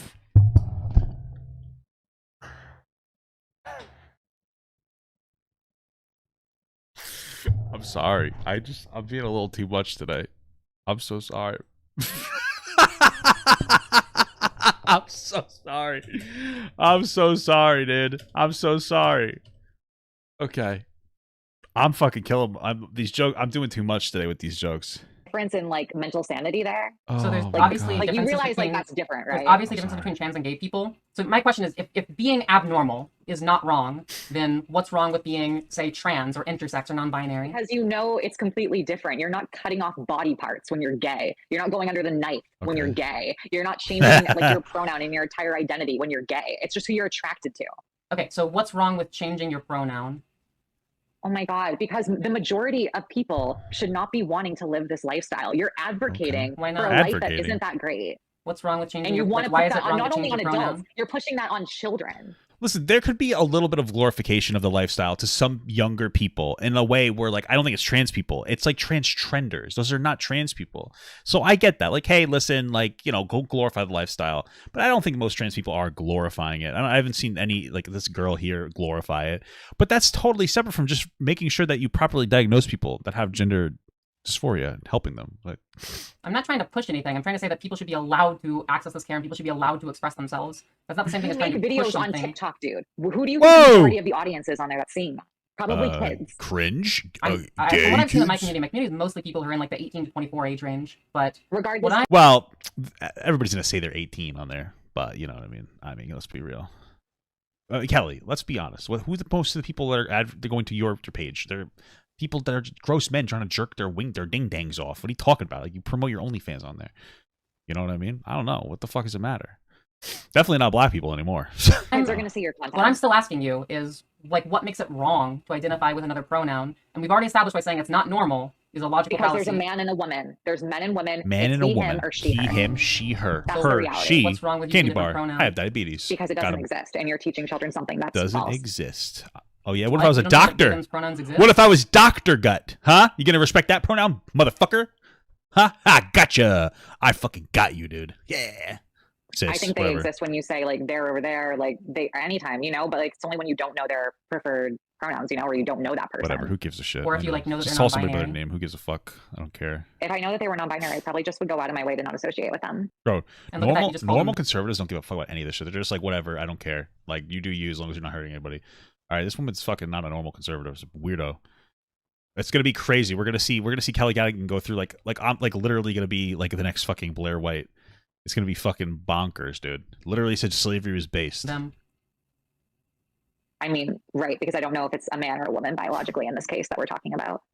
They're non-binary. I don't think that example. I pronouns. use they them I when don't think that know a pronouns person's just. gender. I don't think that pronouns just refer to somebody's biology. Like if you call someone she, her, that doesn't mean that somebody has XX chromosomes. True. That's a good point. Because we have a very small portion of the community who identifies as trans, and you're trying to push it on kids and trying to make Push it it so a on majority, or not even kids. majority, just like a good portion of the world is trans. Try I to think make even it. 15% That's or nothing like to something like that is Try to crazy. make him It should be the way it's trans. always Why? been, which is less than 2% of the population is So wait, transgender. hold up. If you do you think what? that pronouns refer to biology, right? No, I think that pronouns can go toward gender if you're going out of your way to present that way. For Gender. example, me, I go out of my way to fit into the female binary. So most Me people are too. going to refer to me as she, her because that's what they see. So do pronouns refer to social presentation then? It's interesting that like okay, most conservatives will still like not most conservatives like but Ben Shapiro, Matt Walsh would still disagree with her. She's a man to Matt Walsh. Like it's crazy. They don't respect you, just so you know, Kelly. Absolutely, but I don't think. I mean, I don't non-binary either, people are but bad it's not because you're trans, Why because not? you're a fucking idiot. because there's Slavery men and based to women. her. So do you think that non-binary is a biological category or like a psychological or cultural category? I think it's an attention seeking category, a Damn, trend, if attention. anything. Damn, it's a Kelly trend? Cadigan. Then why have there been like she's a why have there been like transgender. non-binary gender identities throughout all of human histories across various cultures, like the Hijra people in India, for example, or like the Two-Spirit populations of various Native American tribes. Third gender identities were super common across plenty of cultures throughout all of human history. It's not That just a doesn't mean they trend. were valid. Okay.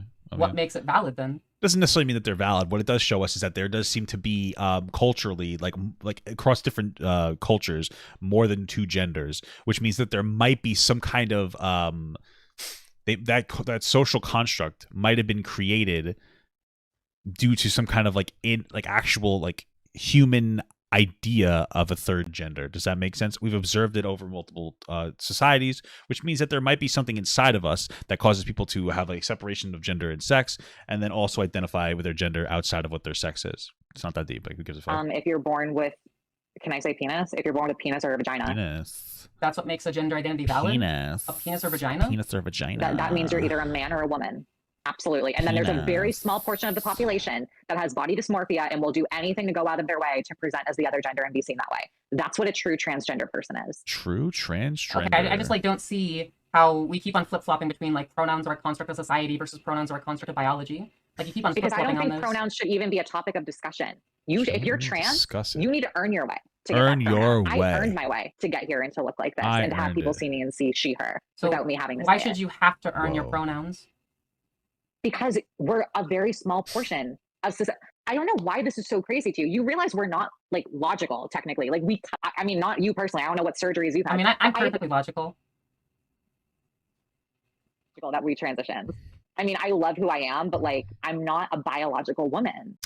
That's not how logic works. What? Okay, it is logical that trans people exist. It's just the concept of dealing with an issue. It logically makes sense to allow people to transition who are having so much distress associated with their gender and their sex not matching in some capacity, that they're depressed and unable to be productive in society. So they need help through that. What the fuck are you talking about, girl? What the hell's the matter with you? That's logical. If there was no logical reason to transition, then there would be no need to transition. I'm going to shit my fucking pants. And to the majority of people, I can see how that would be crazy to them. That I would get my private parts inverted. I love it. But Ew, I'm probably a little crazy too. Cool. Why would I want to do that? I don't know. Maybe it's a birth defect. People get really offended when I say that, but that just seems like the only logical thing to me. Okay. That it's a birth defect. Okay, calling being trans a birth defect is insensitive, but what you're saying is biological. I wouldn't call it a birth defect. Maybe you'd call it an incongruence, but that's the whole point, right? Hey, there's an issue. That's why we categorize anything. It's oh, hey, listen, based on the way that our society is currently operating, we need to create some kind of a treatment method for a thing. We could live in drastically different societies where trans people may not even need to transition because they would feel more comfortable. I don't know if that would ever happen. But the same thing with ADHD. If we live in societies that were more affirming or better for ADHD, then we wouldn't have this problem. I don't fucking know. But at the end of the day, you just notice an incongruence and you help the person. It doesn't invalidate their existence. It's just a fucking thing. Who gives a shit? Okay. Fucking cares. I mean, I don't think that you're crazy because you're trans. I think you're crazy for other reasons, like the whole slavery stuff. True. Oh my god, because I don't have the exact source for you, but I remember reading things that said not every person who was a slave hated their life and some people enjoyed it. That's all I meant, and just because that was the environment. True. I watched Django, Samuel L. Jackson's character. He loved being a slave, guys. That's why we should bring back slavery. That's all I'm saying. I'm just saying, be fucking logical, black people. You fucking idiots. Are you kidding me, bro? Come on. You're being a silly goose. You're being a silly goose. Up in. I wasn't saying. I know that Ron DeSantis told you that, trying to paint me that way because I'm not a racist person. You are. I didn't say you were a racist person. No, you are defending slavery. I know that Ron DeSantis. Slavery. I know that Ron DeSantis told you that said it was okay. I said it was a product of the time. Okay. I know that Ron DeSantis told you that black people love being slaves or whatever. But from what I understand, anything on him. From what I don't know understand, anything about what he stands for. Okay. I don't know. People are you live in Florida, right? You live in Florida, right? I am in Florida for the time being. Yeah, and Florida is the center of curriculum-based censorship, particularly surrounding the history of race in this country. So that makes a lot of sense. Bad. People down here are really nice. I haven't had any issues down here as a transgender woman. That has nothing to do with what I I've been just down said. here for 2+ years. That's nice. That's great for you, but that has nothing to do with what I said. Because you're acting like Florida's like this toxic place for trans people. Why? Because they don't want minors to transition? No, Florida is regressive and race. Listen, there are good parts of Florida, and then there's the rest of Florida. Florida is a southern hick fucking place. I have family that live there. They came from New York. They're normal people.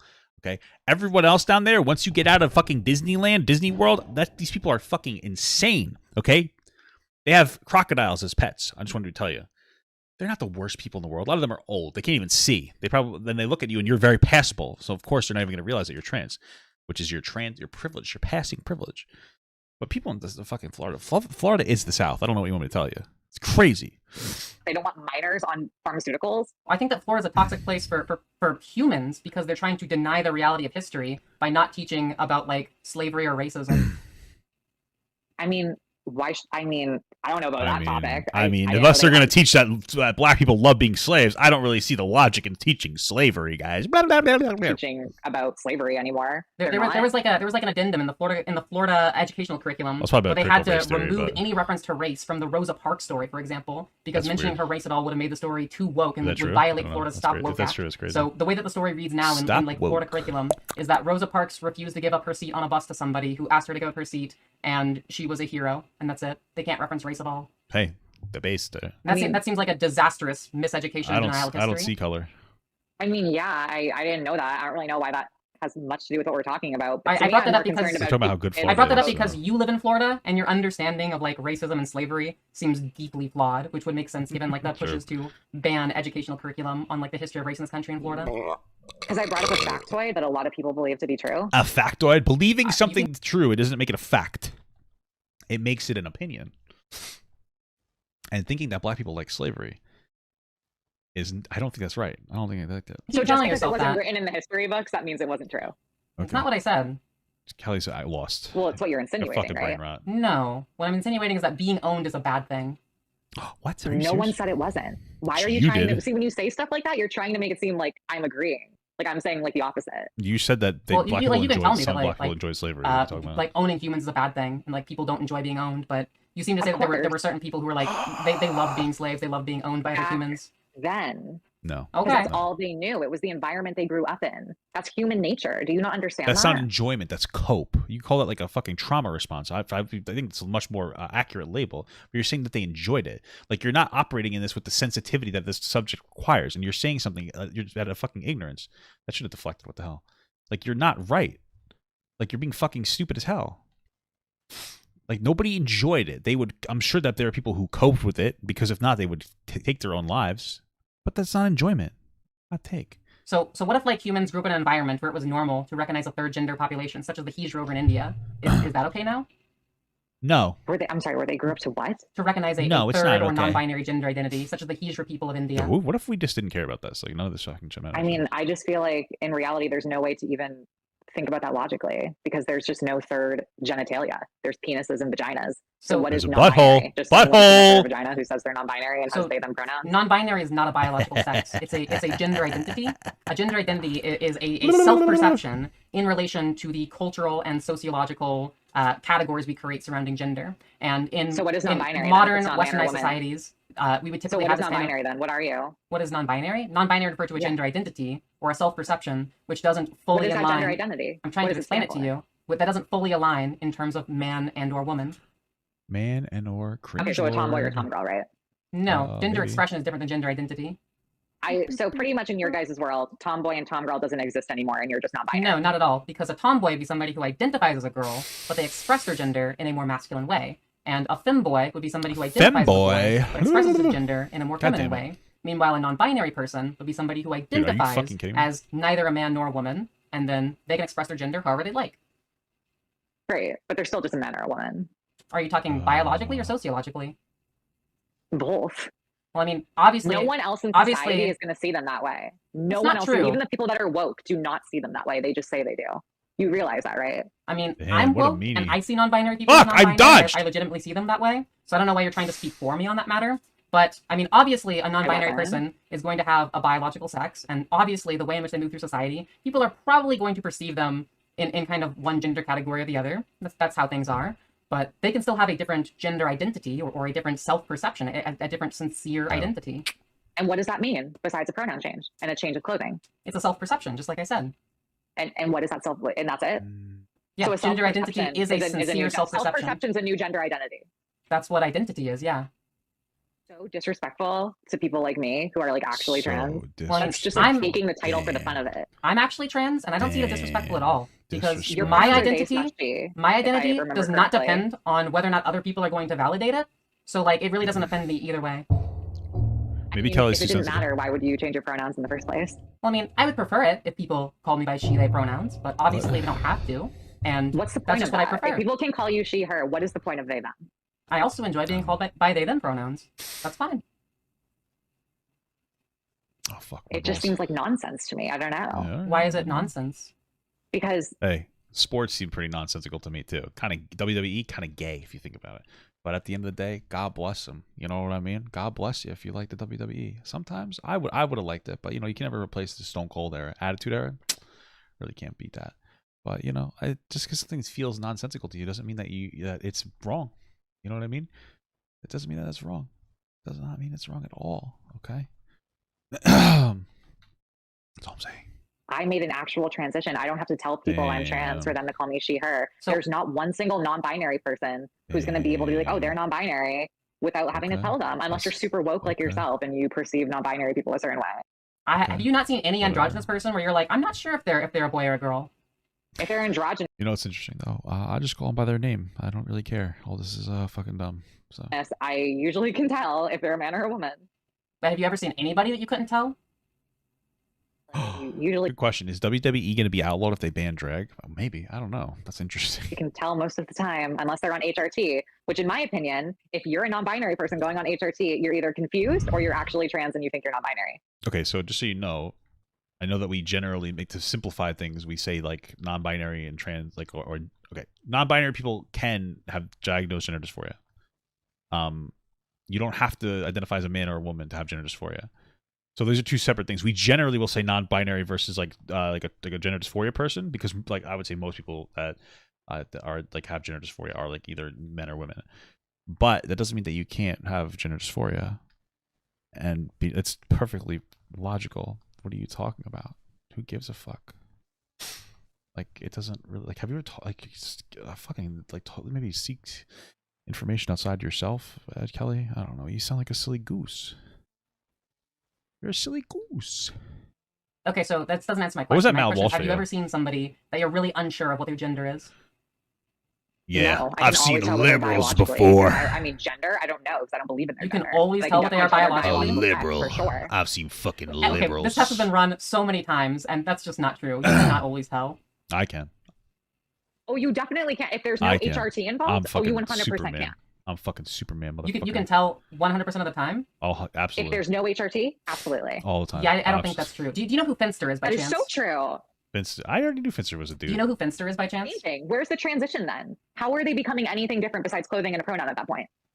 So you can do other forms of expression which are gendered, things like mannerisms, hair, other things in addition to like clothing Have and you ever pronouns. seen But Finster I have before? definitely seen some people who are very much androgynous, where you really can't tell. I've also you can definitely tell. seen cis boys that I would have clocked as girls, and cis women who I would have clocked as boys. This idea that we can always tell what your biological sex is just ludicrous.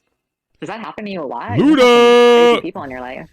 Maybe. Well, I mean, I interact with fun people, so maybe the people over here are just way more fun in their gender expression.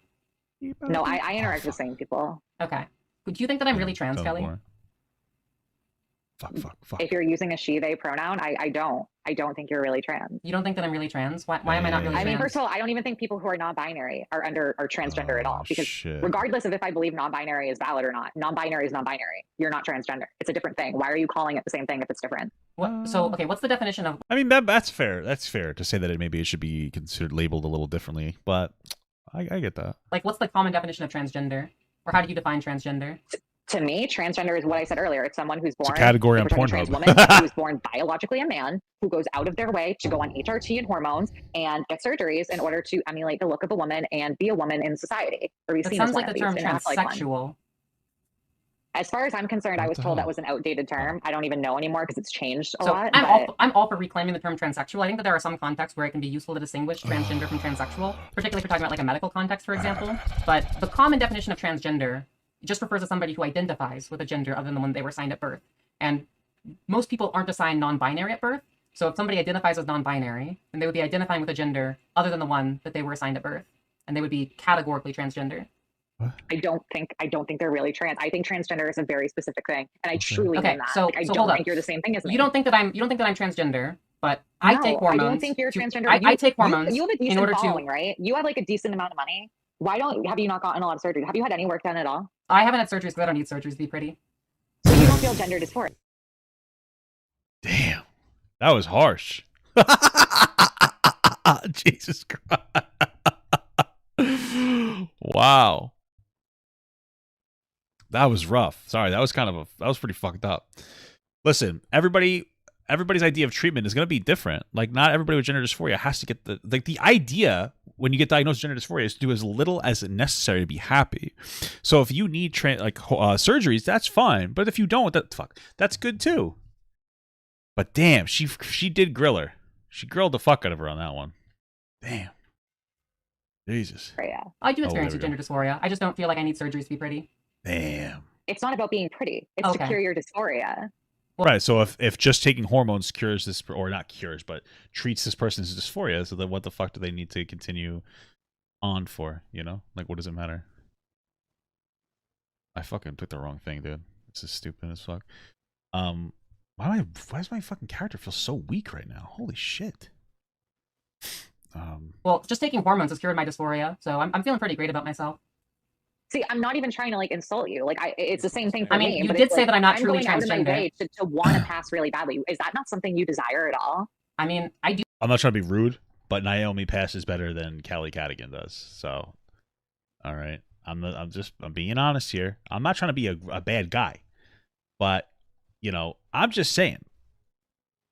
And this is really not meant to be rude, but like, Kelly's easier to clock, like substantially easier to clock. I'm not trying to be mean. That's rude. I'm not trying to be rude. You're both very beautiful. But I'm just saying. You pass in my everyday life, and that's a good thing. I enjoy that. However, I don't see how you can say that I'm not truly transgender. And you're trying to say that you're not insulting me, but you're literally saying that I'm not transgender. I have never once tried to invalidate your identity. You don't even identify as transgender. You identify as non-binary. So, like, I don't know why it has to be in the same category. I identify as transgender and transsexual and non-binary. These identities can all overlap. I identify as all of the above. You're logical. Yeah, you're saying that. Because those are not contradictory identities in any way. Yes, all of them are just lies. It's a fantasy. So wait, how is it a contradiction to be transgender, transsexual, and non-binary under the definitions which I'm using? Because if we're calling transsexual to describe exactly what I am, I think transsexual is the only thing that's legitimate then. If you didn't answer the question. I said under my set of definitions, how is it illogical to simultaneously be transgender, transsexual, and non-binary? I mean, I thought that answered the question because transsexual is the only thing that's legitimate. Non-binary doesn't exist. It's made up. So you're not actually answering my question. I said under my set of definitions, crazy. And then you're saying I reject your set of definitions. That doesn't under your set of definitions. Follow how from is my it set of definitions. illogical? Yeah. I mean, I guess by your definitions, it's not illogical. I'll give you that one. Yeah. So it's logically consistent. But it's not though, because in general, all those things are illogical. I mean, I'm using the common definitions of all of these terms. You're the one that's using You're the one that's using a non-standard. We put a lot of. You're the one that's using a very non-standard definition of transgender, but I'm using just the common definition of transgender. Because you're taking, like, people knew what it was to be, like, pre-2010, I am what it meant to be transgender. Now it's completely something else. Okay, so wait, hold up. Do you think that I'm not transsexual? If you have the money to get bottom surgery, which I'm assuming you do, and you decide not to, I don't think you're transsexual. Why does a transsexual person need to get bottom surgery to be transsexual? Because a trans person needs gender dysphoria to be trans, and if you have true gender dysphoria, you would do anything to get that surgery. No, that's not true. Like, everybody's gonna have different limits. It's a good thing to be happy with as much as your body as you can. There doesn't have to be like a specific destination. Like, it's interesting. It's just not, you don't need to go that far for everybody. Everybody's gonna have different treatment methods. I find it really interesting that Kelly goes on about how we shouldn't be over-prescribing medication, which is fundamentally over-prescribing treatment that people don't need, while telling people that they need to go to a certain point to be valid trans people. That's not how it really works at all. It doesn't even make any sense. Especially if you're gonna have like a fucking shit baby cry show about infertility. So wouldn't, like, keeping your giblets there would make it easier for you to have kids in the future, unless of course you're gonna save your sperm. So, like, nothing you're saying really makes much sense. Kelly just is such a dumb fucking person. Holy, it's crazy how like as I engage more and more, I realize how fucking dumb the people that I used to interact with on TikTok are. It's insanely how fucking stupid these people are. I mean, Jesus Christ. And mostly because of the slavery thing. I'm gonna be real with you. But What if your gender And I think real dysphoria? trans women know that. What if your gender dysphoria is about other sex characteristics, like the kind of things that hormones change, but not really about your genitals? Or, for example, you could be somebody who's very happy with how estrogen feminizes the penis. I mean, we all love the feminine penis, right? true. And you think Very that's base. normal. You think that's okay. I never said it's normal. Obviously, Well, trans people make up like, who what, 1-2% of the population? But, I mean, hey, power to my gawk girlies. What? Goth? You need mental health. Why Why do you would a say person that? be like that? You think that's sane? Yeah, girl clock is awesome.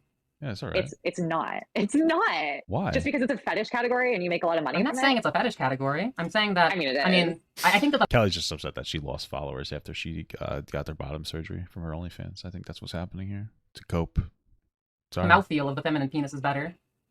Oh my god, this is Like the mouthfeel, like it's softer. It's so fucking weird. It's even weird for Did me. you want me to like act grossed out or something? I'm just curious what your thoughts are on that. I mean, I think you're trying to say something weird to get a rise out of me because you know it sounds weird. Okay. It's Well, like, I'm just why like would I'm just you trying to get an even, idea of like- like why you think it's wrong to be like happy as a transsexual girly or a transsexual NB with a feminine Because penis. they're not happy. They're I'm very not happy. I'm very happy. Okay. Let's see where you are in 20 years. Happy. Okay. Sure. So like I just feel like at this point I truly feel like you have so much pressure on yourself, or maybe not now, because you probably still actually believe like what you preach, but there's going to come a point where you're going to realize like the reality and that this is kind of all BS. Damn. I mean, if it's It's all so if it's much- all do you BS, know then how like why am freeing it is I to just extremely accept happy the with my reality? transition? Okay. Like I accept the reality. The reality is that medical transition and social transition have all been awesome and wonderful for me, and I am happy living my life as a transgender, transsexual, non-binary person, and I love it. And you can sleep at night knowing you're promoting hormones to kids, and that a lot of these detransition videos and future detransition videos could potentially partly be because of your misinformation that you spread on your platform. Well, I mean, I want trans kids to survive to the age of 18, and I also want to provide the specialized care for detransitioners who need that. Also, just to be clear, this way that you try to enforce a gender binary and a sex binary, which absolutely harms intersex people, which absolutely harms detransitioners. No, it doesn't. This worldview. Well, actually, it could really harm somebody with like this idea that you have to go to a certain point before being like a valid trans. If you're going to talk about social pressures, by this, your logic would be socially pressuring trans people that follow you into thinking that they have to get bottom surgery they don't actually need just to be happy because Kelly Cadigan said it, not because they actually are or aren't happy. So, like, yeah, if anybody's having a negative impact, I would say Kelly's having a be having that negative impact based on that logic as well. So that you're purporting that people have to conform to a binary sex and a binary gender, that hurts intersex and detransitioners who they end up with kind of like mixed sex characteristics. Like So I don't know your any- worldviews Jen, I don't actually know hurt people- intersex and detransitioners. But my worldview of we should accept people given diverse gender expression, diverse gender identities, and diverse sex characteristics, that helps detransitioners and intersex people to be able to live better lives in this society, in a more accepting, welcoming society towards all bodies. sure. So I know that you have a lot of woke friends because you're super Whoa. left. So I know you have Woke. intersex friends that probably agree with you. And I don't know any personally, but from what I've seen on TikTok, because my For You page is probably a little different from yours, and some stuff I've seen on Reddit, a lot of intersex people don't like the community and actually get the surgery and do try to conform because a majority of I intersex thought you said you had no intersex friends. Okay. people, at least from what I've read, seem like they want to conform and be normal and fit in the bind. Well, yeah, but you have a more conservative TikTok. Naomi's gonna have a more progressive in TikTok. It's just gonna be what you guys consume. Mary. So, Well, if that's what an intersex person wishes to do, then I think that they should absolutely be allowed to access that care and treatment. But I also think that if an intersex person is happy with their mixed sex characteristic body and they enjoy being who they are just naturally, then they should also be allowed to exist as they are without any kind of Yeah. pressure to Yeah, I'm not conform to gonna a win binary this sex or gender. thing, so I should just run Oh, I away. agree with that, but that's because they're born that way. They were born that way. They didn't ask for it. Okay. So hold up, It's just a quick different than question. trans people who are not even real trans people, non-binary people, Not are just real like that's not trans something you were people. born with. Yeah, so what? It doesn't really matter if you were born one way or the other. I was To me, it born does Why does that matter? because it's not with a because that's the poop in reality my of what you are. ass. Right, I recognize that there are differences between people who are like born a certain way versus people who like transition to be a certain way. But like, why is one like Oh, right God, and the this other is wrong? So fucking boring. This level.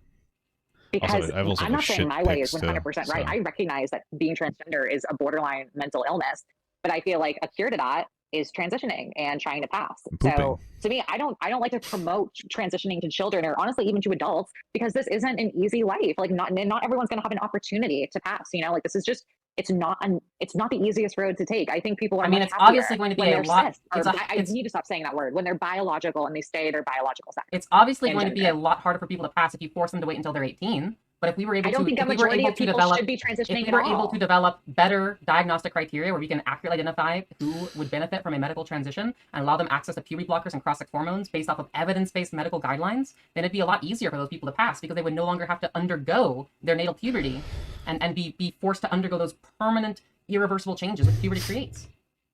Right, but those are naturally occurring changes for their biological sex puberty, right? I mean, just because something is naturally occurring doesn't mean it's a good thing. Decision to give themselves the opposite sex's hormones. Wait, do you think that just because something that's is not a naturally occurring thing? A child should not be able to make that decision. Do you think that just because something is naturally occurring that means it's a good thing? I think a majority of the time, yes.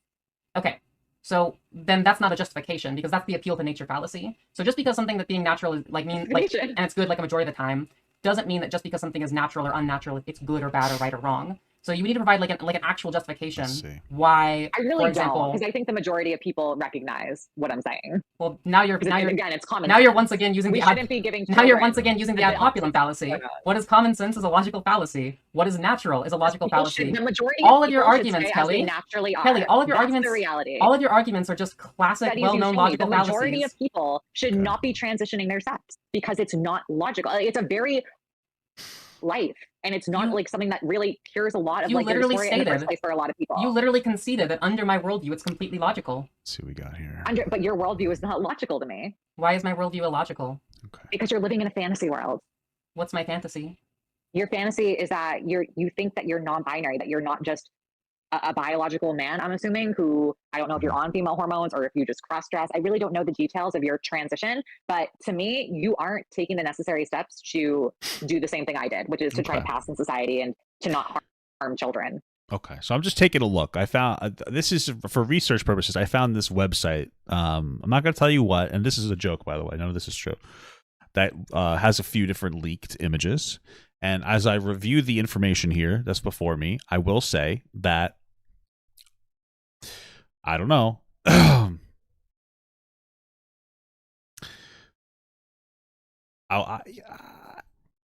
You know, I don't know. I'm just saying, Kelly, I wouldn't be so mean.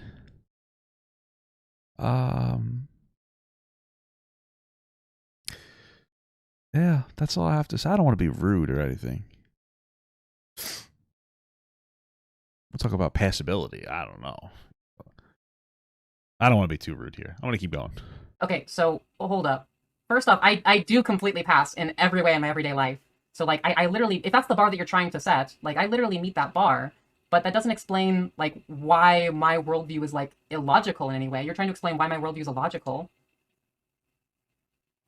Like what's the what's the fantasy? You say that like my non-binary identity is like a wait, hold up. You say that my non-binary identity is like a confusion about my biology when I literally told you that non-binary is a gender identity, not a biological sex, and it doesn't say anything intrinsically about somebody's biological sex. Because you're making your gender identity as just being a tomboy or tomgirl in reality. That's not what a gender identity is. That's talking about like a gender expression. It literally is, because you're telling me you're something in between man and woman, and like you're not like in the. I can't believe this conversation is 3.5 hours. This is kind of crazy. So you're a tomboy or a tomgirl, and you're just using it as an identity when that's not what it is. It's just your personality. I think you're conflating expression with identity. But I guess like what's the fantasy?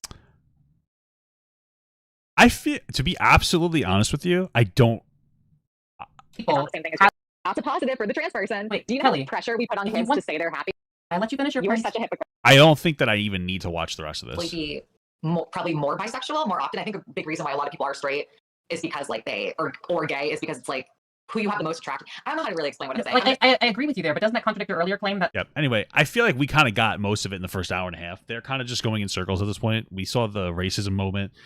I'm going to tap out here. I don't think that there's much else that's productive. I don't feel like watching 3.5 hours of this, but it was a good video. So, you know, in a world where we had no media. God bless.